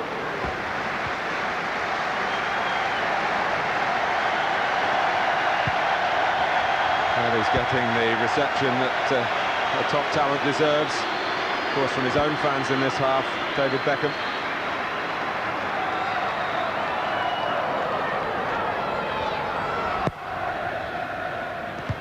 Berg and York coming in, but in between was Grimandi. And he's complaining, why should I be left with two? And he's right. It's a big header that from Grimandi.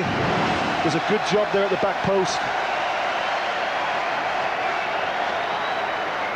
Noise you're hearing, if you look at the replays, more admiration being expressed for Beckham on this near side as he takes another corner and outswinger this time. Well defended by Martin Keown, who got the ball despite being pushed.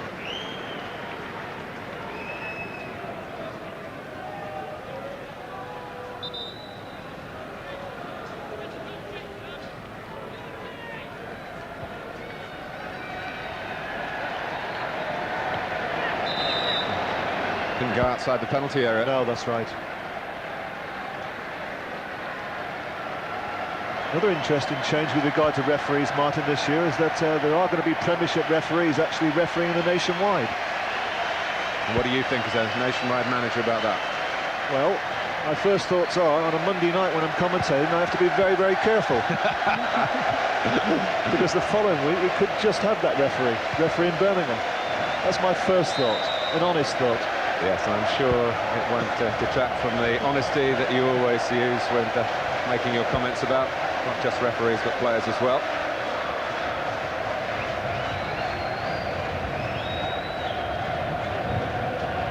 Vieira.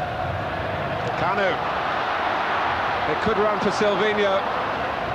Very similar to that incident at Old Trafford in February when Kanu caught out Manchester United's back line and it led to an Arsenal goal on a follow-up for Anelka. They were going for the return pass, but Kanu was going for goal. Well, he certainly had his sights on the goal, but if only he'd spotted Silvinho. The right back, Phil Neville, had to come in on the cover. Silvinho left totally unmarked. If he had been released, I'm sure that would have been the equaliser.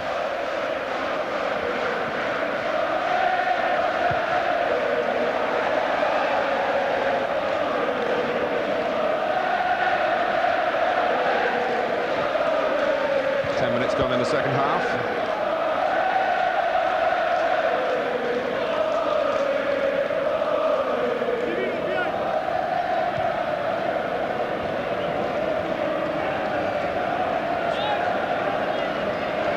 Manchester United's goal coming in the 37th minute. Grimandi, good climb from him. Parlour had the outlet on the right, Lee Dixon. Petit. Certainly that aspect, that part of Arsenal's play is intact. And a good cornerstone for Arsene Wenger, Parlour, Vieira, Petit. Kanu, but it's how they're going to operate further forward. Bergkamp, of course, will be back soon. Look at that turn by Dwight York. Here's Butt, and played a safe and sensible ball to Beckham. Got three looking for the cross. And again, good aerial defending by Grimandi. Not always his strongest suit, but he won a header there in awkward circumstances. Petit is penalised.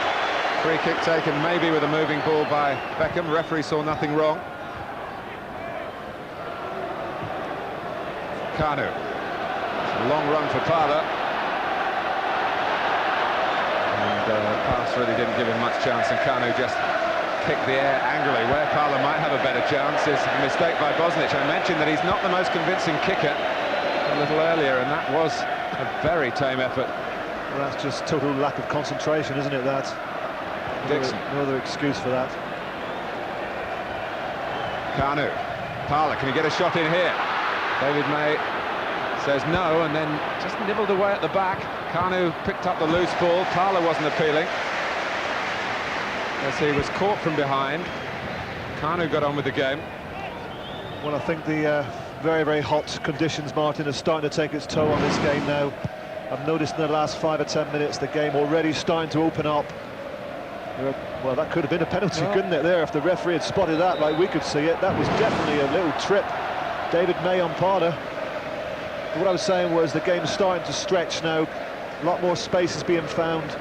And we've got, what, another 32, 33 minutes to play. I'll be very, very surprised if we don't see more goals. Parler was conserving his breath, not wasting it appealing for a penalty. But it's first reaction from me, rather like our first reaction on the goal that the ball was over the line, was that was a foul. But getting back, finding a bit of extra pace there, that is a good indication of his conditioning. Keown.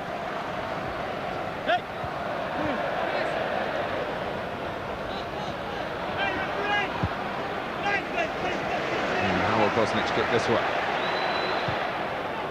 That's safe enough.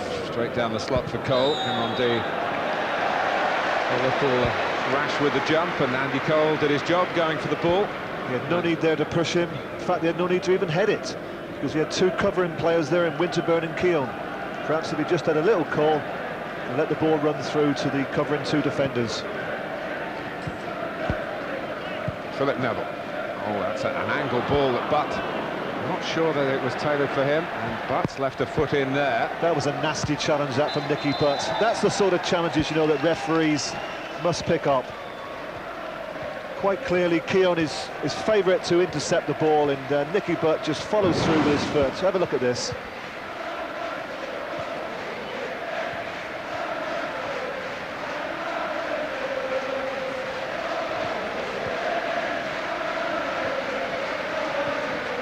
Well, as we said about Patrick Vieira earlier, maybe if Nicky Butt hadn't been booked, it might have been a booking, and to emphasise again, had this been a Premiership game, we might already be talking about the number of red cards in it.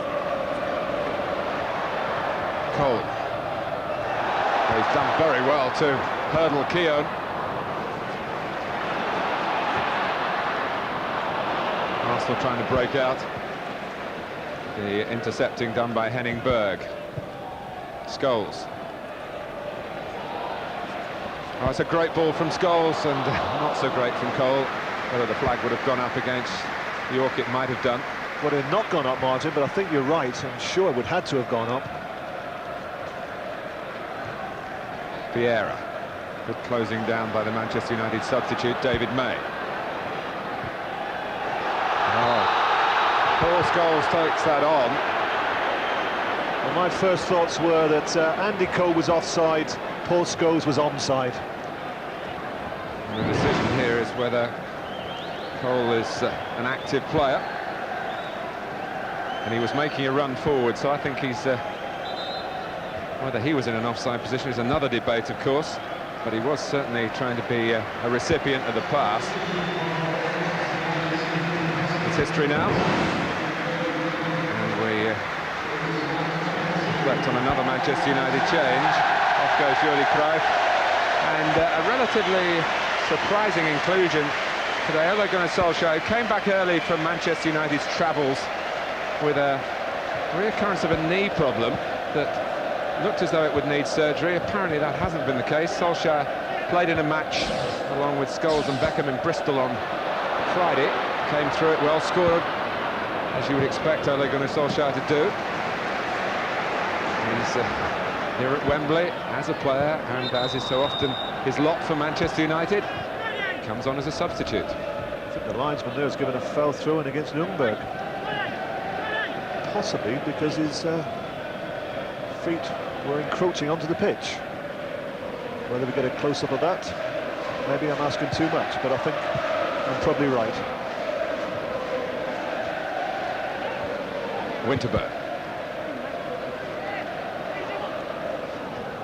Raimondi. Picking out Parler. Kanu. Headed back by Scholes, who's become a father during the close season. Congratulations to him and his good lady. Baby boy. Now his life really begins.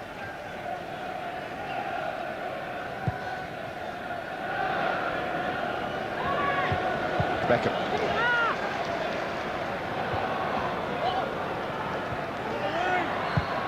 One thing we didn't check on at half-time, the state of Alex Manninger after that incident with Andy Cole. Certainly kept flexing his shoulder. Clearly the fact that he's come out for the second half suggests that if there is a problem, it's a minor one.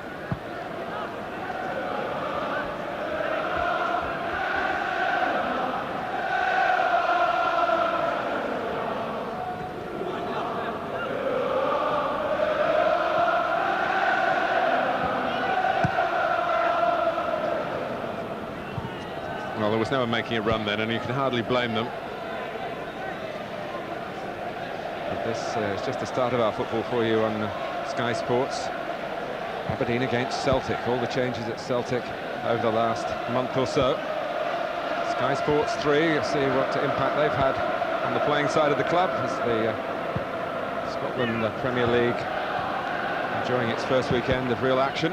England a week behind, and then on Wednesday, West Ham in Heerenveen, a 1-0 lead, looking via the Inter-Toto Cup to qualify for the UEFA Cup, a competition that you'll be able to follow exclusively live on Sky Sports. With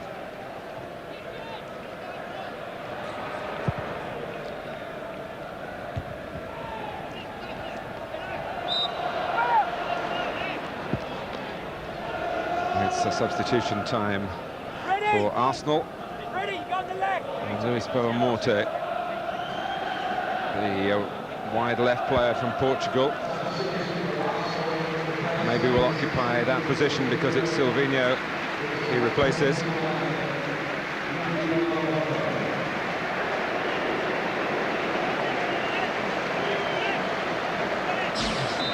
At the moment, Boa-Morte lining up in the more central position, and maybe he'll go up front with Kanu and try and provide a bit of pace with Ljungberg, who is more of a midfield player, operating on the left.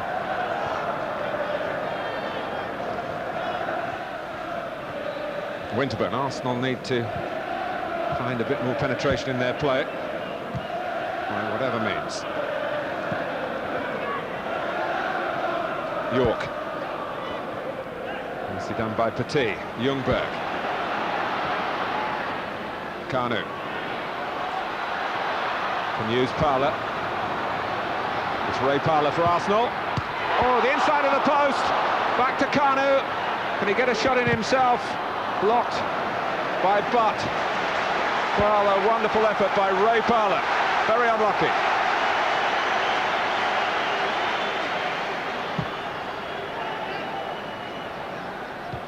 Here's Vieira. Oh, and he's tugged. Penalty. There are some Manchester United protests here, but Graham Barber has pointed to the spot, so Arsenal aren't dwelling on the close call for Parler. Well, 10 minutes ago, there's a contentious issue. Was it a penalty when Vieira went over? On this occasion, he's fallen over, but I think his shirt was clearly tugged there by Dennis Irwin. Clever play by Vieira, holds the ball up, turns, gets possession, gets away from Dennis Irwin. Once he felt the little tug on the back of his shirt, he's gone over, and Mr. Barber, rightly so in my opinion, has given the penalty. It's Kanu to take it. It's 1-1. Mark Bosnich, who has quite a reputation in saving spot kicks, totally beaten, went the wrong way. And when one thinks back to how close Arsenal came in an FA Cup semi-final to spoiling what turned about to be Manchester United's season of sensation, Kanu doing rather better against Bosnich than Dennis Bergkamp did at Villa Park against Peter Schmeichel. But when you see a guy taking a penalty like that, you must give any manager total confidence.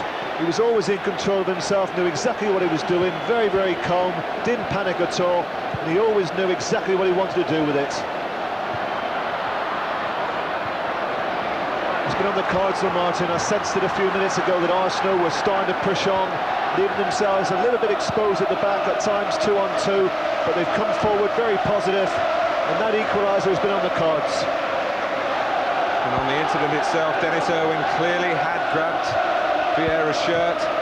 Vieira was happy to go down. I don't think there's any doubt about that. when you're having your shirt pulled, and it's an aspect of the game that has been on the increase, and the officials are trying to cope with it.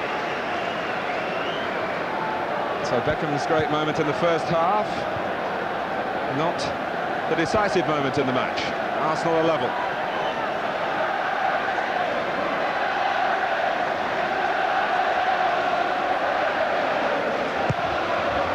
Beckham's corner.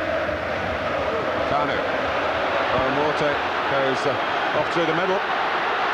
Two to try and take on, but he didn't take the ball with him, and Irwin not rattled by being responsible for Arsenal's equaliser.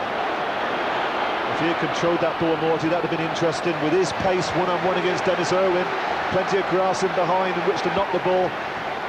But the fatal error he made was that he never controlled the ball. Here is Boa Morte.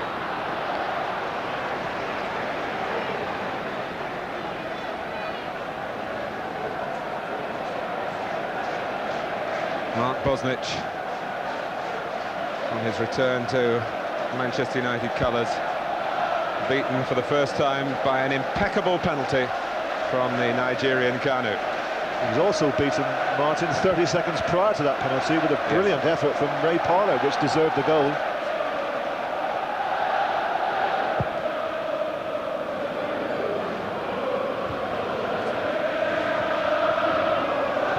There's more than 20 minutes to go here, but there is the option for decision via penalties.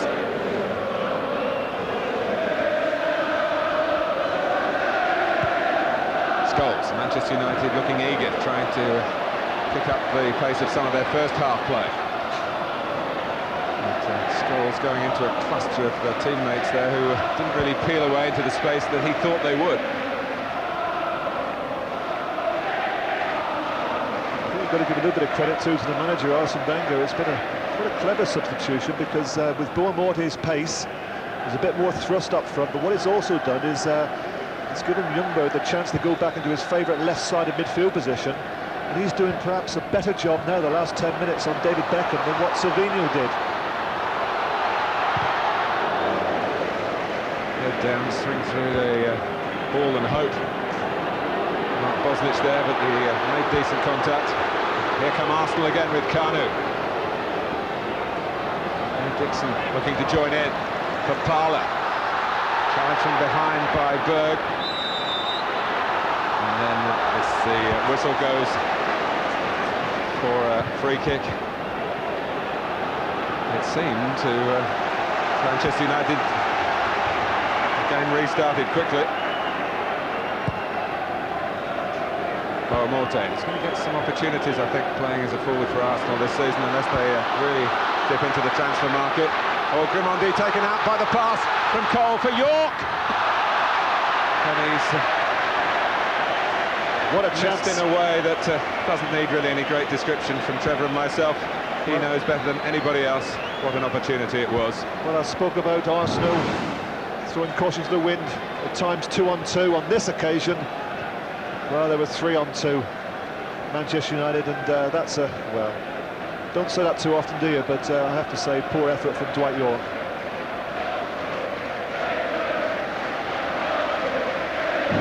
It's a lovely pass from Andy Cole.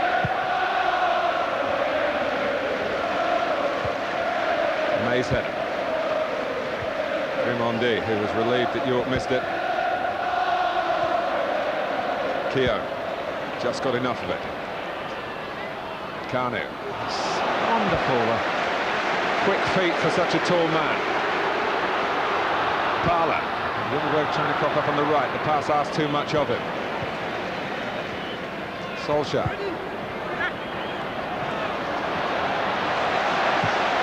And that's over the top for this time Cole to chase. Can he take his chance? Fantastic save by Alex Manninger. Not a case of the forward shooting the ball against the goalkeeper, as so often happens in that situation. Manninger went across and kept it out as Manchester United got through again. What great play that was all round, Martin. Great spot from Solskjaer. Brilliant contest between Keown and Andy Cole, two very, very quick players. But once Solskjaer plays into the space behind, Andy Cole gets the run on Keown, quickly gets under control. He's having to play it with the outside of his right foot. Good positioning by Manninger and an excellent save with his left hand. He just flicks it with the outside of his right foot, gets enough power on it. It's a good save. Fortunately for Manninger, nobody follows it up. It's a good save. Solskjaer. York. I suppose if it carries on through Alec Ferguson's strips in 1999, as Arsenal concede a free kick to Keown's mystification, it will be a substitute who will win another trophy. His switches have worked so spectacularly. Ole Gunnar Solskjaer, the man in Barcelona.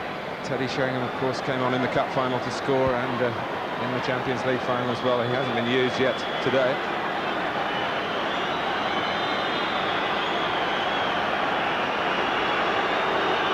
Well, such is David Beckham's quality that it does look as though Manchester United here, and maybe they're trying to kid Arsenal as well as us, that there is no other alternative but Beckham going for goal.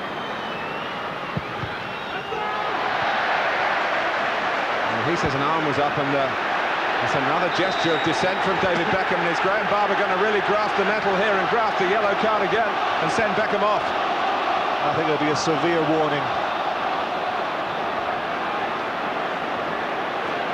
Beckham thought his free kick was blocked by an arm in the Arsenal wall. I wouldn't mind betting, Martin, that David Beckham is not aware of the new rulings, you know. Otherwise, he wouldn't take that kind of risk. Well, there's protesting and protesting, isn't there? And football has never been a game of silence for the players. Here's Beckham's corner.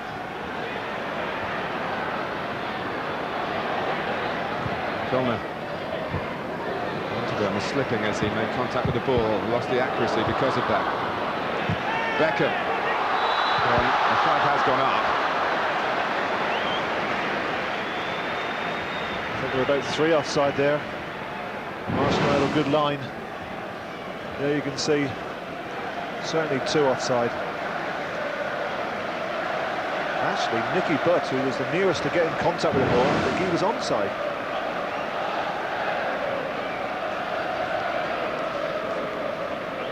New number for you for man of the match, but the same principle. We ask for your view. 09009 112233. Made up your mind, let us know. There's a few more minutes to go yet before we come to a decision.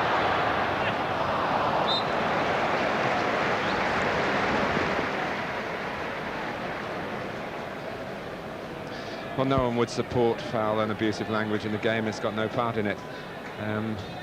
But having a word with the referee has been part and parcel. It's done properly. And Trevor and I were talking at half-time. I think what we'd really like is these offsides to be more consistently coming down on the correct decisions, with attackers getting through. We've seen 1 or 2 examples today. It is desperately difficult for the assistant. It's not really aimed as a criticism of those who are trying to apply the rules at the moment, but that technology may be asked to help. Here's Kanu. He's got help from Parlour. Ray Parlour for Arsenal. They lead Manchester United by 2 goals to 1. His earlier shot hit the post and came out. This one flew on into the net.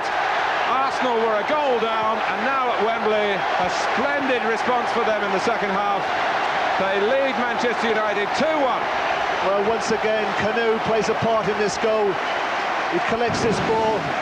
His control is absolutely spot on yet again. All match he's been absolutely top class. He turns the defender. Just look at the weight of the pass. Knew exactly where Parlour was, but what a finish.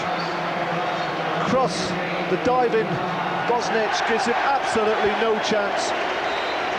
In off the post. Arsenal in the driving seat. I remember coming here last year, Martin, and remembering Anelka terrorising Manchester United, and I forecast a massive season in the Premiership for Nicolas Anelka. I think this year my forecast is that Kanu is going to play a big part in another successful year for Arsenal. when I say successful, I know they didn't win anything last year, but they're still a top team, finished second, but I think this year Kanu will play a major part. He will start, and I think that he really is a big talent. He's been outstanding this afternoon. Well, nothing can be taken away from what Manchester United did last season. It really marks them down as the greatest English club side of all time over one season, because no other English club side had done it. We should point out, for the benefit of our many viewers in Scotland, that Celtic did that treble in the 60s under Jock Stein, and Ajax in their pomp in the early 70s also managed that particular treble. But I go back to how close the margins were in Villa Park, and Dennis Bergkamp with the ball on the penalty spot, and there was no treble thoughts for Manchester United as he stepped up then. There isn't too much between England's top two. But in this FA Charity Shield, there is now a goal between them in Arsenal's favour. An offside decision against Solskjaer, coming in from the left-hand side.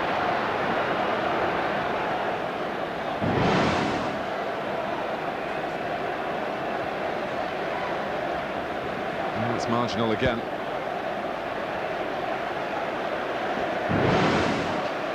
Afterwards, with the penalty claims, was rendered academic by the flag going up and the whistle blowing, more to the point.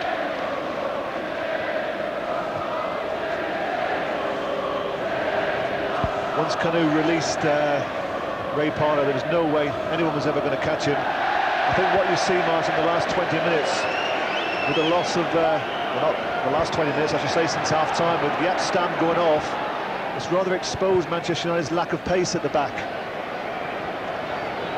I think players like Ronnie Johnson and Jaap Stam are vitally important to them, both two very quick players. But at the moment, you look across that back four, you don't see a lot of pace there.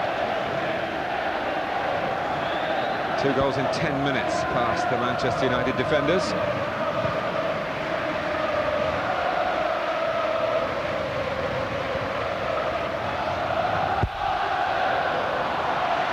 And bang in the face for Keown.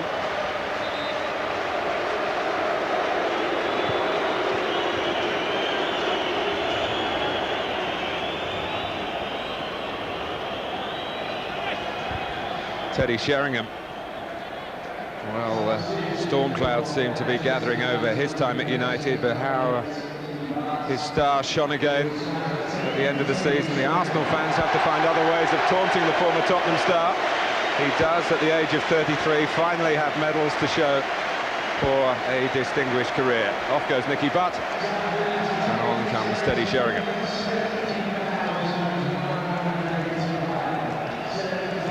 Arsene Wenger, going back to that night at Villa Park, he really is the master of managerial self-control, but he cracked that particular evening. And Ryan Giggs scored the goal of his life. No Giggs today to contend with, although Matt Ferguson told me this morning that Giggs is likely to have a match in midweek. Jesper Blomqvist, in case you missed the earlier news, just picked up a bruised thigh in training yesterday, not wrist.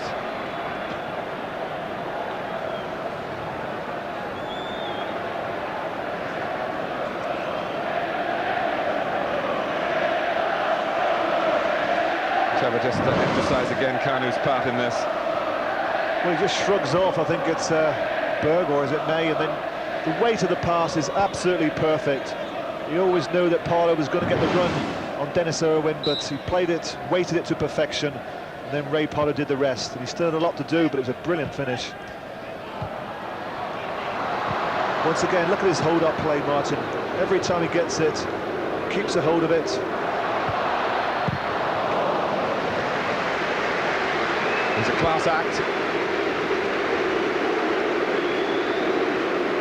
Now, there's going to be an interesting debate if Arsenal do win this game, because Manchester United have been telling us this week they do not regard this as an official match.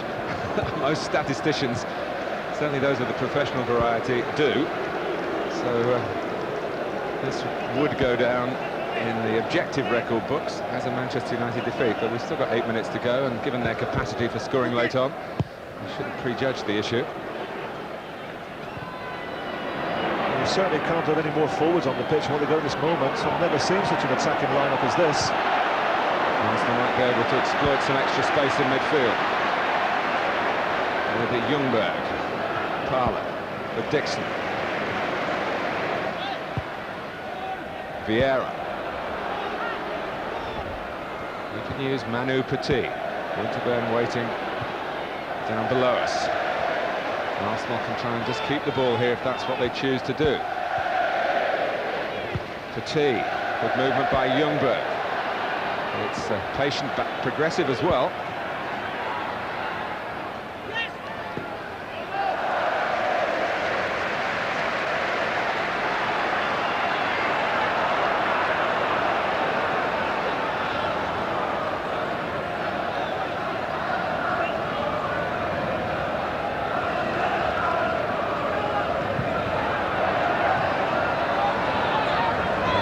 Throw.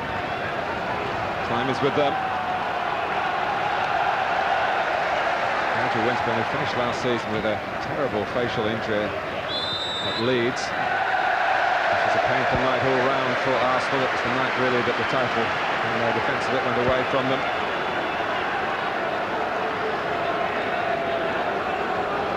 He trots back. Whether he's going to go up perhaps to get the Charity Shield as the standing skipper today. Leaving Kanu. Grimondi has still come forward. Petit's free kick.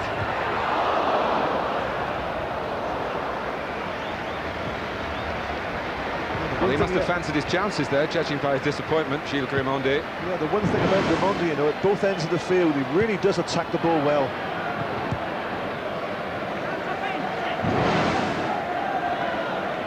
I've been at one or two games where that hasn't been the case. I think it was Marcelo who scored for Sheffield United with a header. And Grimondi was beaten in the air. There's Dixon with a header that's done as it left his head from our angle, whether it was going to be a bit on the short side, like the haircut. But it achieved its target. It got the ball safely back to Alex Manninger. And what an important save that seems to have been from Andy Cole. And David Seaman stand-in.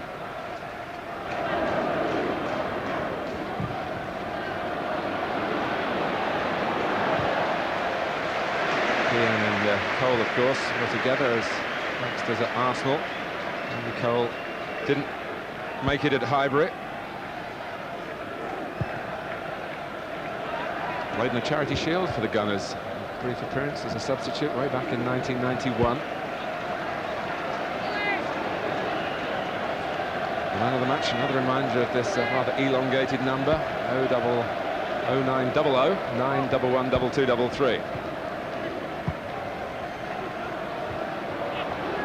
Petit, Vieira who'd gone on a forward run hoping Kanu would win the header. Nice low from the chest from Sheringham. Scholes thought he was impeded. Vieira slipped it through. There was a slip from Boa Morti of a different kind, and Ljungberg still chasing it. 4 minutes plus stoppage time left at Wembley.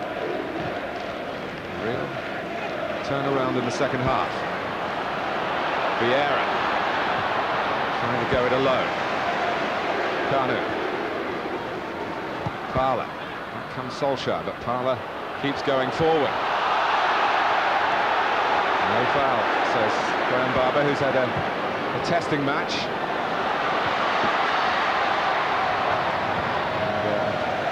Maybe the biggest test of all for everybody involved out there has been the fitness and how they all feel individually. Manchester United in a hurry to take the throw, wanting the ball back quickly. There's Dwight York. Petit.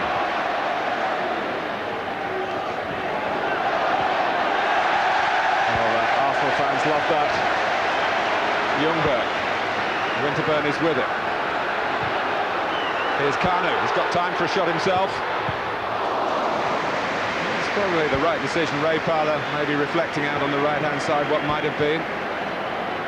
But as Trevor has been emphasising in the second half, much more space as the fatigue takes its toll. But it has been a rattling good contest.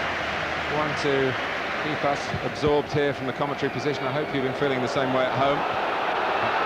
Oh, and out came Bosnich, and Boa Morte got a foot to the ball. I think the referee's actually given a free kick against him for dangerous play, much to the relief of Mark Bosnich, because he was never going to get there, Bosnich. But it was dangerous play, wasn't it? I think Bosnich was just trying to head it away and try and gain possession of the ball.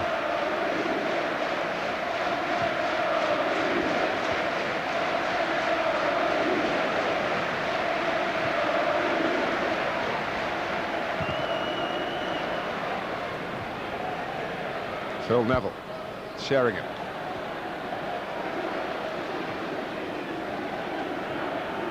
Well, for so many matches, Trevor, scoring the first goal for Manchester United in a match has been tantamount to, at the very worst, not losing, invariably winning. And here they have done at Wembley. Scored the first goal, but Arsenal have found that great resolve. They were the team who came here with the greater depleted resources. So it was said. And here's Oleg Luzhny, who's played at Wembley before for Dynamo Kiev against Arsenal. Just going to get a little flavour of it in place of Ray Parlour, who's had a real impact on the match and has confirmed really what he showed over the second half of last season. How wise it has been for Kevin Keegan to re-involve him in the England setup. I don't think that's anything to do with fitness. I think that's probably because Manchester United have so many attacking players on the field that he sees Luzhny as slightly more defensive than what Parlour is. He wants to win the match, Wenger. Luzhny, they call him the horse, his thoroughbred capacity to run up and down the touchline.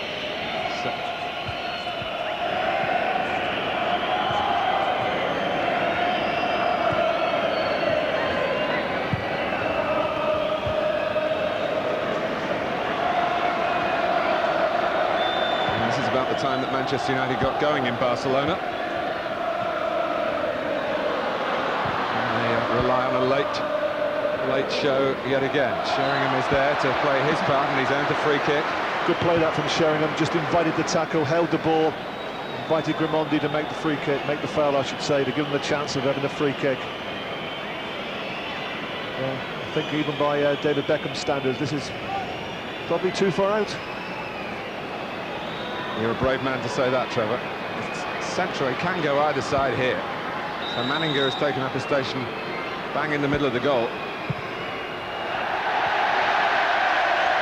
Near, but not near enough in the circumstances.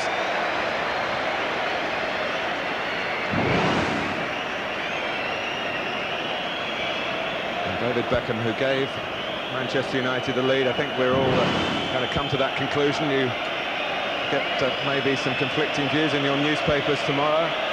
We shall see. The referee has certainly been the one dissenting voice, that he didn't give it as Beckham's goal, that he didn't see that the ball had crossed the line, and Dwight York followed up. That's not the main issue now.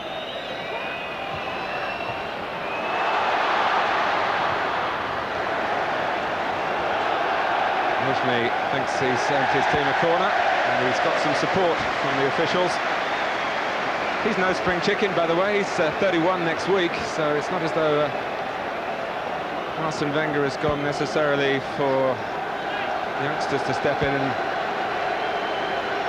he's looked for a proven product in Oleg Luzhny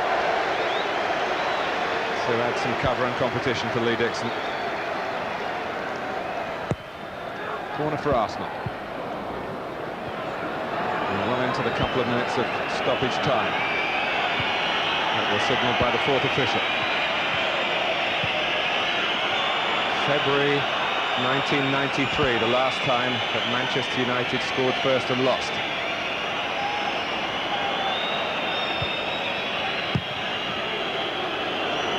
As I say, they do not recognise this as a match in their record books, but Arsenal certainly do. Arsenal retain the Charity Shield. Most people will say the end of Manchester United's run that goes back to before Christmas, although you will get a different view on that from within Old Trafford. Alec Ferguson's side have lost on this occasion. Again, their first defeat since that match against Middlesbrough at home on December the 19th last year. Kanu has come out and performed in a manner that suggests that it's not all doom and gloom up front for Arsenal, with Anelka seemingly on his way, Bergkamp and Overmars not yet ready to get their season underway. The handicaps look to be those of the London club, certainly when Manchester United scored first, but they do have a deep resolve within their ranks, Arsenal, and in the second half, Kanu's penalty, and then the tall Nigerian laying it on for Ray Parlour to ram in the winner off the inside of the post. Trevor. Well, there's very little to choose between the two teams, two outstanding teams that I think are going to be up there challenging for the championship, but probably it came down to one bit of individual brilliance, and I think from the best player on the field, and that was Kanu. He scored the penalty, made the goal for Parlour, and I think that he was the difference probably between the two teams. Well, this has given us really more than a taste of what's to come in all sorts of ways. The calibre of the top two clubs, the depth of talent available to each manager, the rivalry between the two of them, but also we've seen over the 90 minutes the way perhaps that the referees are going to react in certain issues, with the reaction to dissent and the mandatory instructions when a player is seen to be diving. Patrick Vieira, one of those players, cautioned today for adopting an aggressive attitude, his problem. But Arsenal end with smiles on their faces.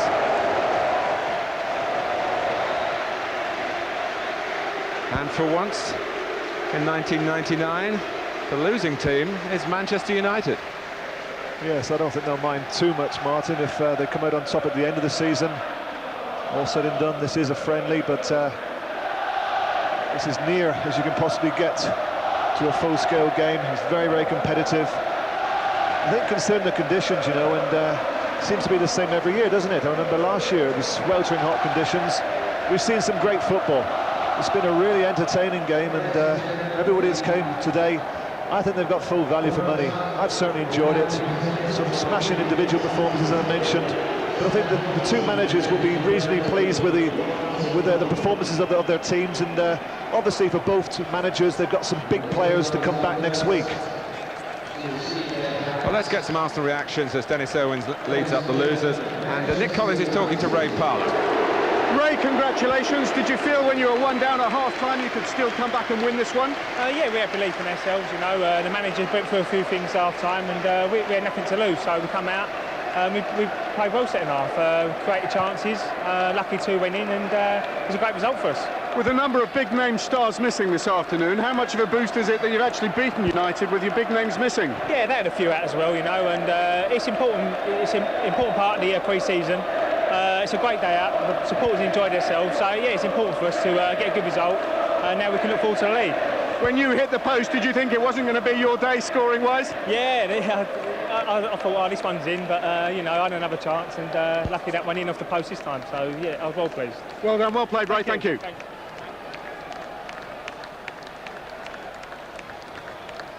Well, even in defeat, Alec Ferguson can manage a smile. That maybe just tells you that it's not quite the full Monty here today.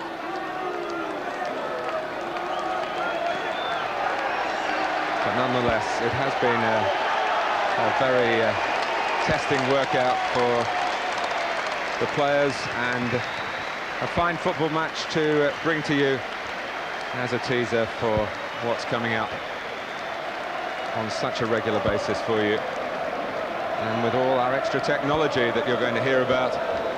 But that's what it's been about today. Manchester United won the first Charity Shield back in 1908. But today they've had to settle for second best, and it's good to see one of the old stagers, Nigel Winterburn, coming up with Tony Adams unfit, to have the honour of receiving the trophy. A year in which Manchester United have taken the Premiership and the FA Cup from Arsenal, but the Charity Shield stays at Highbury. It's a 9th outright win for the London club, and they're only one behind United now in that respect.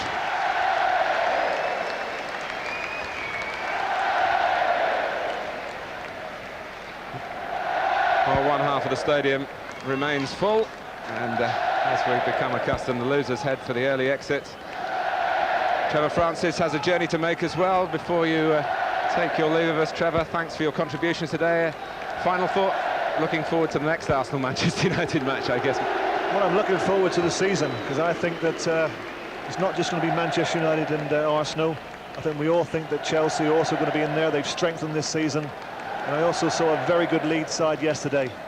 I think that they've made one or two excellent signings during the summer, and I think David O'Leary's side can push on from last year. Whether they can improve on fourth position remains to be seen, but I think they can push the other three a lot closer than what they did last year. And we look forward to Birmingham City having a right go to be one step further forward than last season, which you came so close. Is it particularly frustrating, thinking you could be how close you were to being a Premiership manager at this stage? No, I've got over it now. It was a terrible disappointment to go out, with penalties. But each year we've improved. We've gone from 10th to 7th to 4th last year. So if we can make the same improvement again this season, we'll be in the Premiership next year. Well, good luck to you. Good luck to everybody as they look forward to a brand new season. Arsene Wenger gets the congratulations for Arsenal today. They retain the Charity Shield by beating Manchester United by 2-1. Well done, the Gunners. Reaction, of course, to follow very shortly, but there's a lot more live sports still to come tonight across our 3 Sky Sports channels. On 1 now, it's cricket, the Super Cup final between Yorkshire and Gloucestershire. Here on 2, there's live Indy racing and live US Tour golf. Day 4 of the Greater Hartford Open. And over on Sky Sports 3, there's golf now from the European Tour. Day 3 of the European Open, followed at 6 by more football. Our first match of the new Scottish season as Aberdeen take on Kenny Dalglish, John Barnes, Celtic and all. The Charity Shield is Arsenal's reaction from the dressing rooms when we come back, and also the thoughts of Lou Macari. That's next.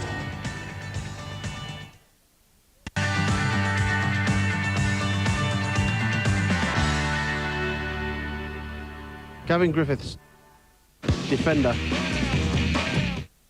Wow! Sunday night's good for a laugh on Sky One. Behold the future of comedy. A double episode of The Simpsons at 6. Oh, I don't like having such a hilarious voice. Respect for people and property. I think we're gonna stay a while. On PJs at 7. And unwelcome advances from the deep. It's the dolphin who ought to be ashamed of himself. In King of the Hill at 7:30. A night of animated comedy tonight from 6 on Sky One. Driving a Rover isn't the only thing that will make your pulse race this summer. Now there's 0% finance on most Rover 200s. Stimulating. 2 years free servicing or warranty. And 1 year's free insurance. Heart-pounding. These breathtaking offers must end 30th of September. Between you and a Rover, there's chemistry.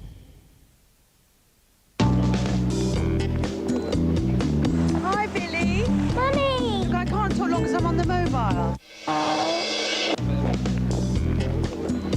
Hi, Billy. Mummy! I think it's time for your bedtime story, don't you? One rate from BT Cellnet is the only flat rate tariff in Europe. The cost of your calls doesn't change from country to country, so you always know what you're paying. You never know. It might change your life. One rate from BT Cellnet. Good call. You guys kill me. You take a delicious Oriental infusion and dump cow juice into it. You invent a sport that no one understands,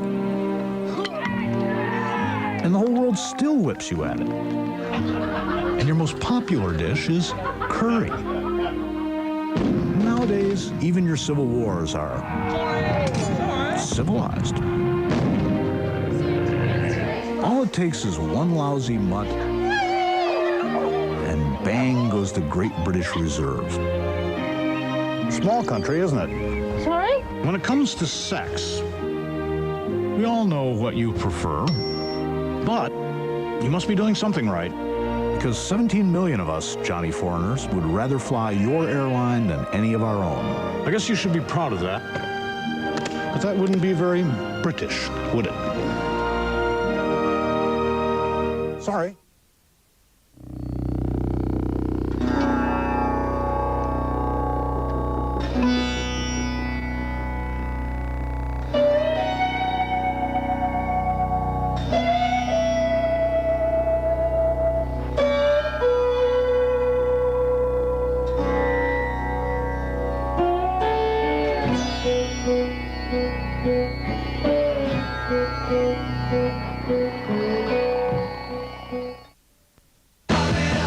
The very best of Elvis Costello. The singer. The songwriter. The songs.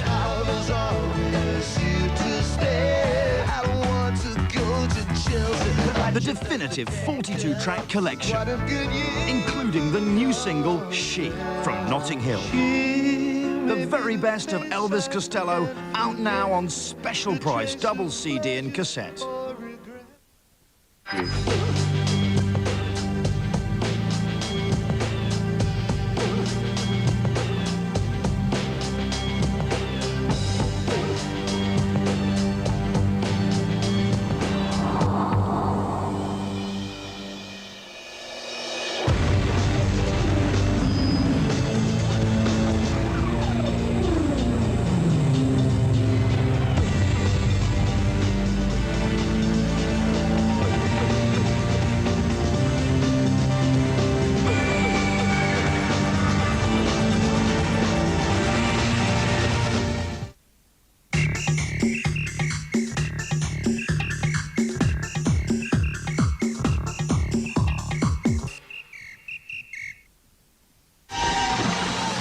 Between you and a Rover 200, there's chemistry and economics.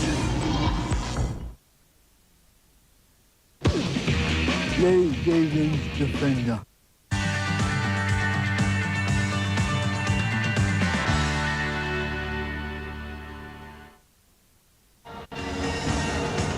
Well, tell them it wasn't serious and didn't matter, because they're not having it, and nor are we.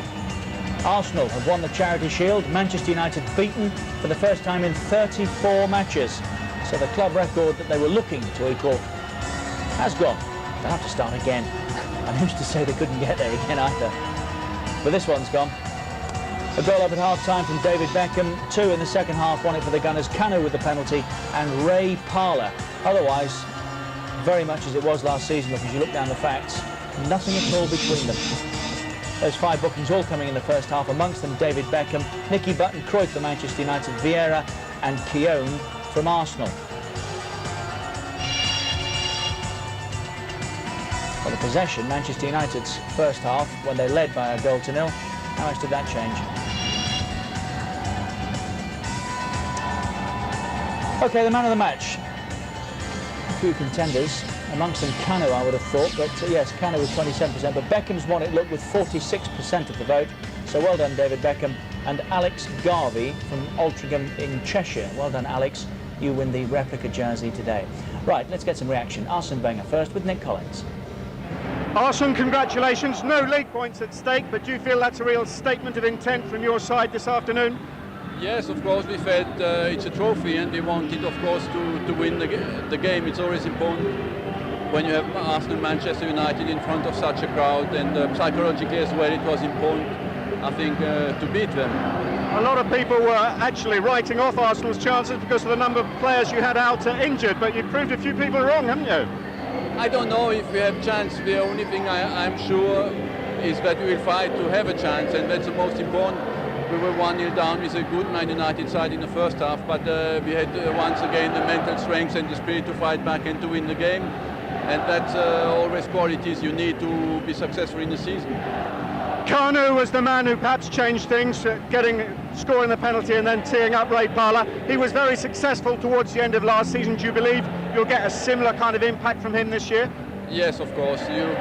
What he does is not coincidence, it's just class. And of course we rely on him, and we hope that he will have a very successful season. And for him, for his career, not only for Arsenal but mainly for him, I wish that he has a year without any injuries, because he deserves it. He's a nice man as well. What can you tell us about the latest situation with Nicolas Anelka? The latest is that he will leave, and we have found an agreement with Real Madrid subject to contractual agreements. That means we have to sit together and sign the contract, and as long as that's not done, it's not done. So do you feel that will be the end of the whole saga in the next couple of days? Yes, because we have to concentrate on our season and to forget that. And I think what is important is the players who fight for us, and we have to forget that story now. This afternoon's performance has certainly given a lot of people food for thought, hasn't it? Yes, that performance showed that Arsenal doesn't depend on one player, but we are a real team, and the real team is always more than one player.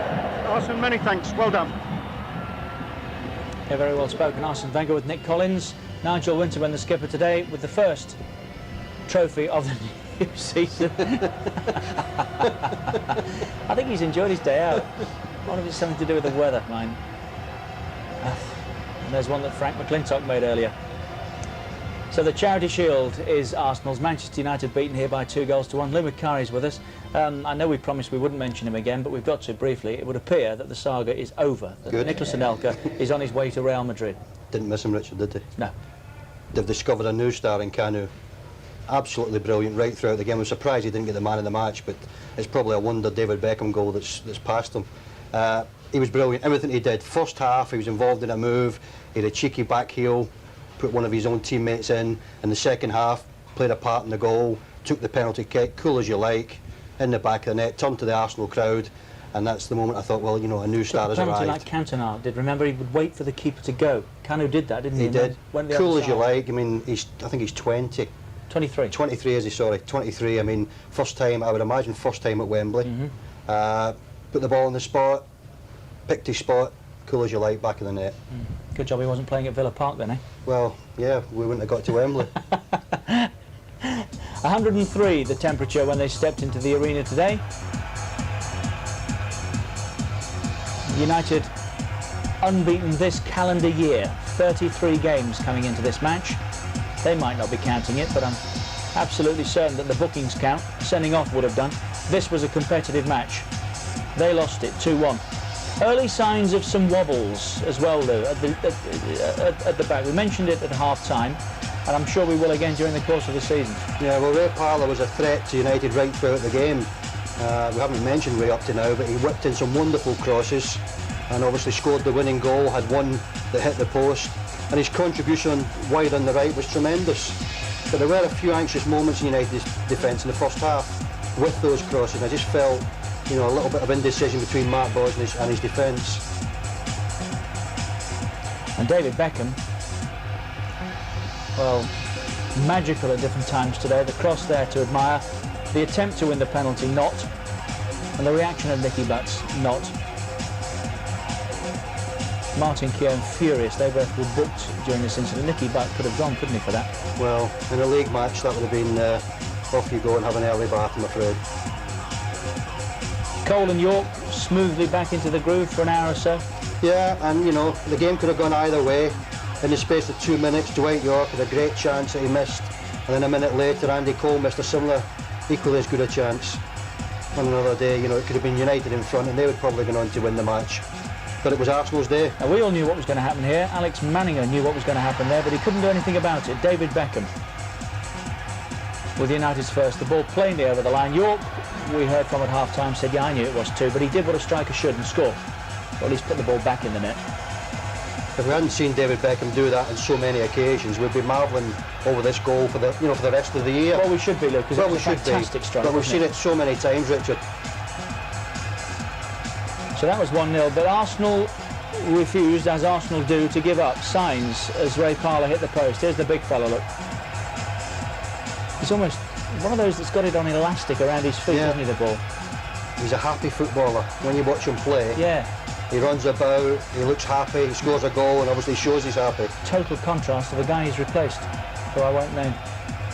Now there's the penalty, was it? Well, Patrick Vieira was a little bit fortunate early on to get away with what could have been a booking, and he would have been sent off because he did dive in the box, and this time, no hesitation, Dennis Irwin was pulling his shirt But again, funny enough, Patrick decides to dive after Dennis Irwin's let his shot go. But you'd have given it? I would have given it, yes. And look at that for a penalty. If he'd gone the right way, he wouldn't have got there, would he? No. Now this, about an hour into the game, I mentioned it to you at the time, the first evidence of what we've come to admire from Manchester United, well, amongst the many things, they were breaking at pace, they were causing trouble. Up until this point, they hadn't done that, had they? No, but when it did come, Rich, we saw there a great chance for Dwight York. He's put in with a lovely ball from Andy Cole. This one from Solskjaer. He just panicked a little bit. And then 1 minute later, Andy gets in the box and he panics. Reasonable save from Meninga. But on another day, would have been a goal for both players, probably.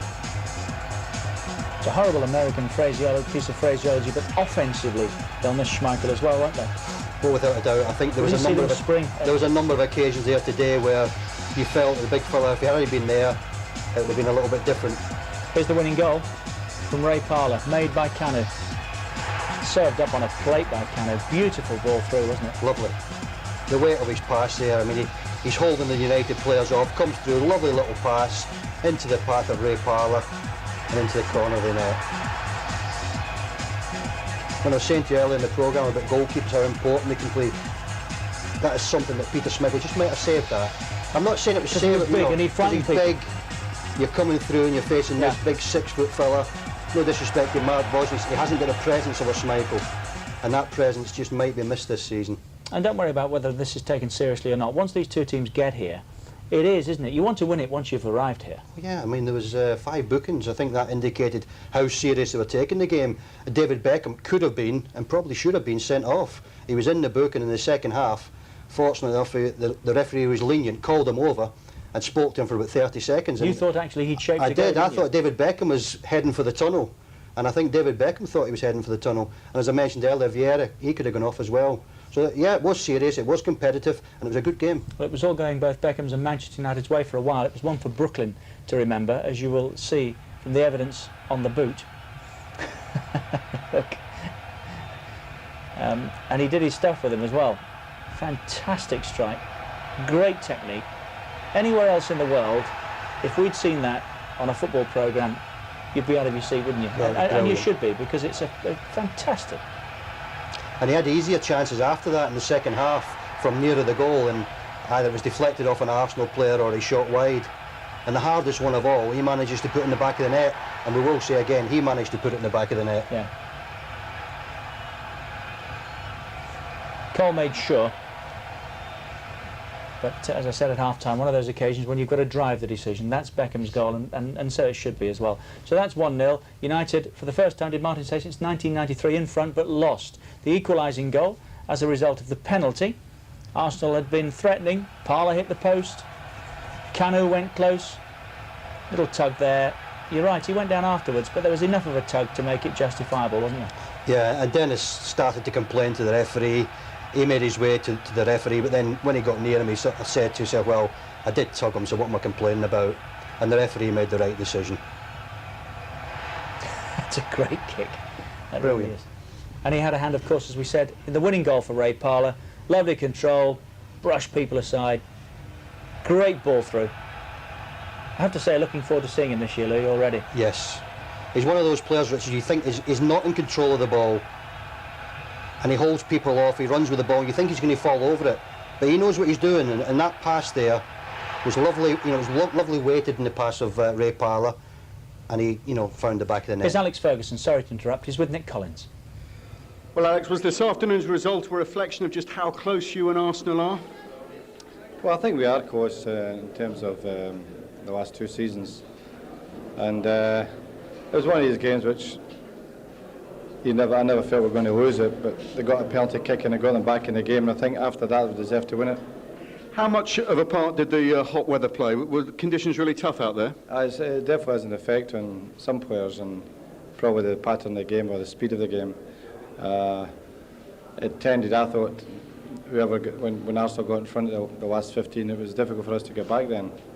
But that's the pre-season, and I think, you know, you recognise that players are not 100% fit at this moment in time, and you have to give allowances for it, particularly on such a hot day. It's a high-profile game, so it's more than a pre-season friendly. That said, is this going to count as a defeat, or are you still unbeaten in your eyes? Well, a defeat's a defeat, and although we lost this game last year, and I hope the season turns out just as well.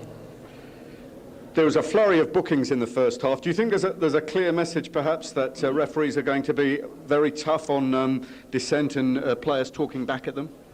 Well, I think I read an article from the guy who runs it, the FA, the Referees Association, who's way down the wall very firmly, and I think that's taken away the personality of the referees. I mean, today you would have thought it was a bloodbath in the first half, and there wasn't one bad tackle in the game. So it doesn't reflect really in a game that's played in the right spirit, nor does it reflect in players who play the game fairly. All right, Alex, many thanks. Good luck for the season. Reminder, we've got Aberdeen and Celtic tonight. On Wednesday, it's West Ham's bid to play in the UEFA Cup. Next weekend, we're all back in business this season with something extra. Sky Sports' unrivaled football coverage is back. Oh my word, would you believe it? It's going to go right to the wire. Turning point in the title race. It really is electric. There's still time. It's all over. It's going to be all over. It's pending. It's in! In August alone, we bring you 25 live games, including some nerve-tingling clashes.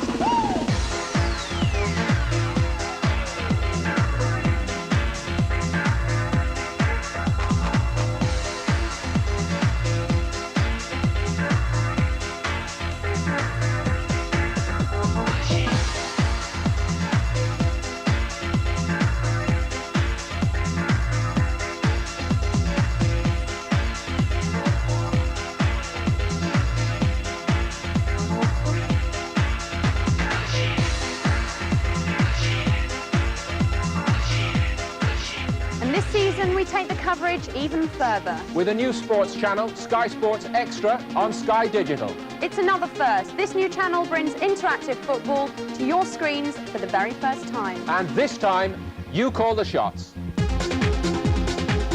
It's the future of digital, here and now, and it's so simple.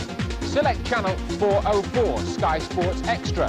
When the Sky Sports active icon appears, press the red button on your remote to access Sky Sports Active. Once active, you have a menu with 4 options: angle, highlights, replay and stats. Select any of the 4 modes using the left-right arrow buttons. Press the select button to access your option. Watch the game from an alternative angle. If you like to watch the game from behind the goal, you can when you're interactive. Cut away from the normal coverage anytime you want during the game and give yourself an alternative view.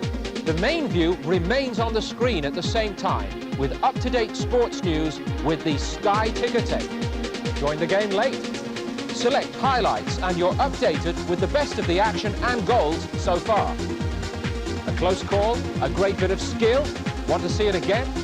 After watching an incident live, you can select replay to go back 30 seconds and watch it once more. Find out the facts with stats. Select stats and you'll have up-to-the-minute match facts, team lineups, records and trivia. You can call up more information than ever before simply by pressing the corresponding coloured buttons on the remote control. You'll never miss the live action. Press 0 to get back instantly. Leaves it to Bergkamp. That was a great effort and a marvellous save. If you need reminding of these steps, press help on your remote control or check out your Sky Digital August TV guide. Sky Sports Extra is free for digital subscribers if you have both Sky Sports 1 and 2. If you wish to add Sky Sports 1 and 2 to your Sky Channels package, call 08702 40 40 40 for more information. Sky Sports Extra makes football viewing even more enjoyable. Also this season, play Football Fantasia and be the boss. You have a budget of £45 million to build the perfect team. It's fantasy. It's all about getting the best players at the best prices. But who do you choose? Finish top of the league at the end of the season and you'll win £30,000. Plus £20,000 worth of spin-off prizes. It's simple to enter. For more details, go to Sky Text page 118 or www.skysports.co.uk or see your analogue August TV guide. Start picking your team and remember, with Football Fantasia, you're the boss. And there's more football as we follow 4 teams in Europe. Leeds, Newcastle and Tottenham are all in the UEFA Cup, live on Sky, plus West Ham, who hope to join them.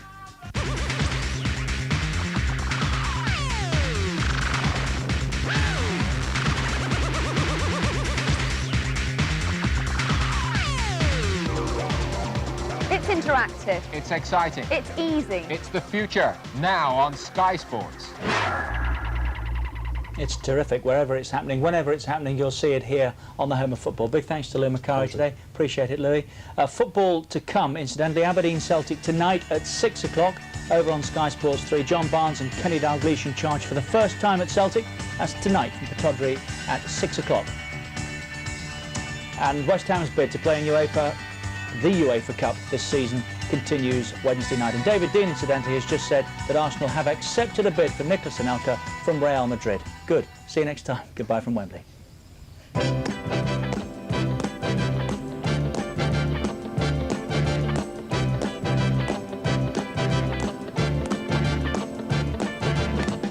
It's not unusual to be loved by anyone. It's not unusual to have fun with anyone. But when I see you hanging about with anyone, it's not unusual to see me cry. I wanna die. It's not unusual to go out at any time. But when I see you out and about, it's such a crime. If you should ever wanna be loved by anyone, it's not unusual, it happens every day. No matter what you say, you'll find it happens all the time. Love will never do what you want to. Why can't this crazy love be more?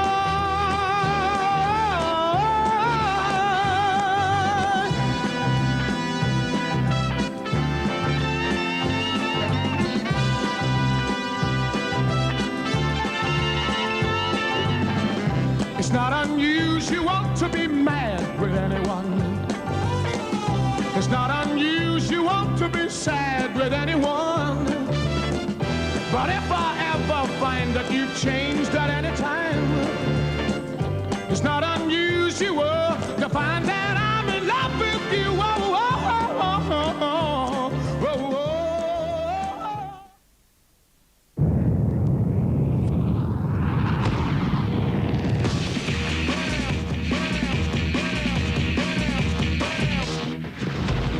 Michael Nichols, goalkeeper.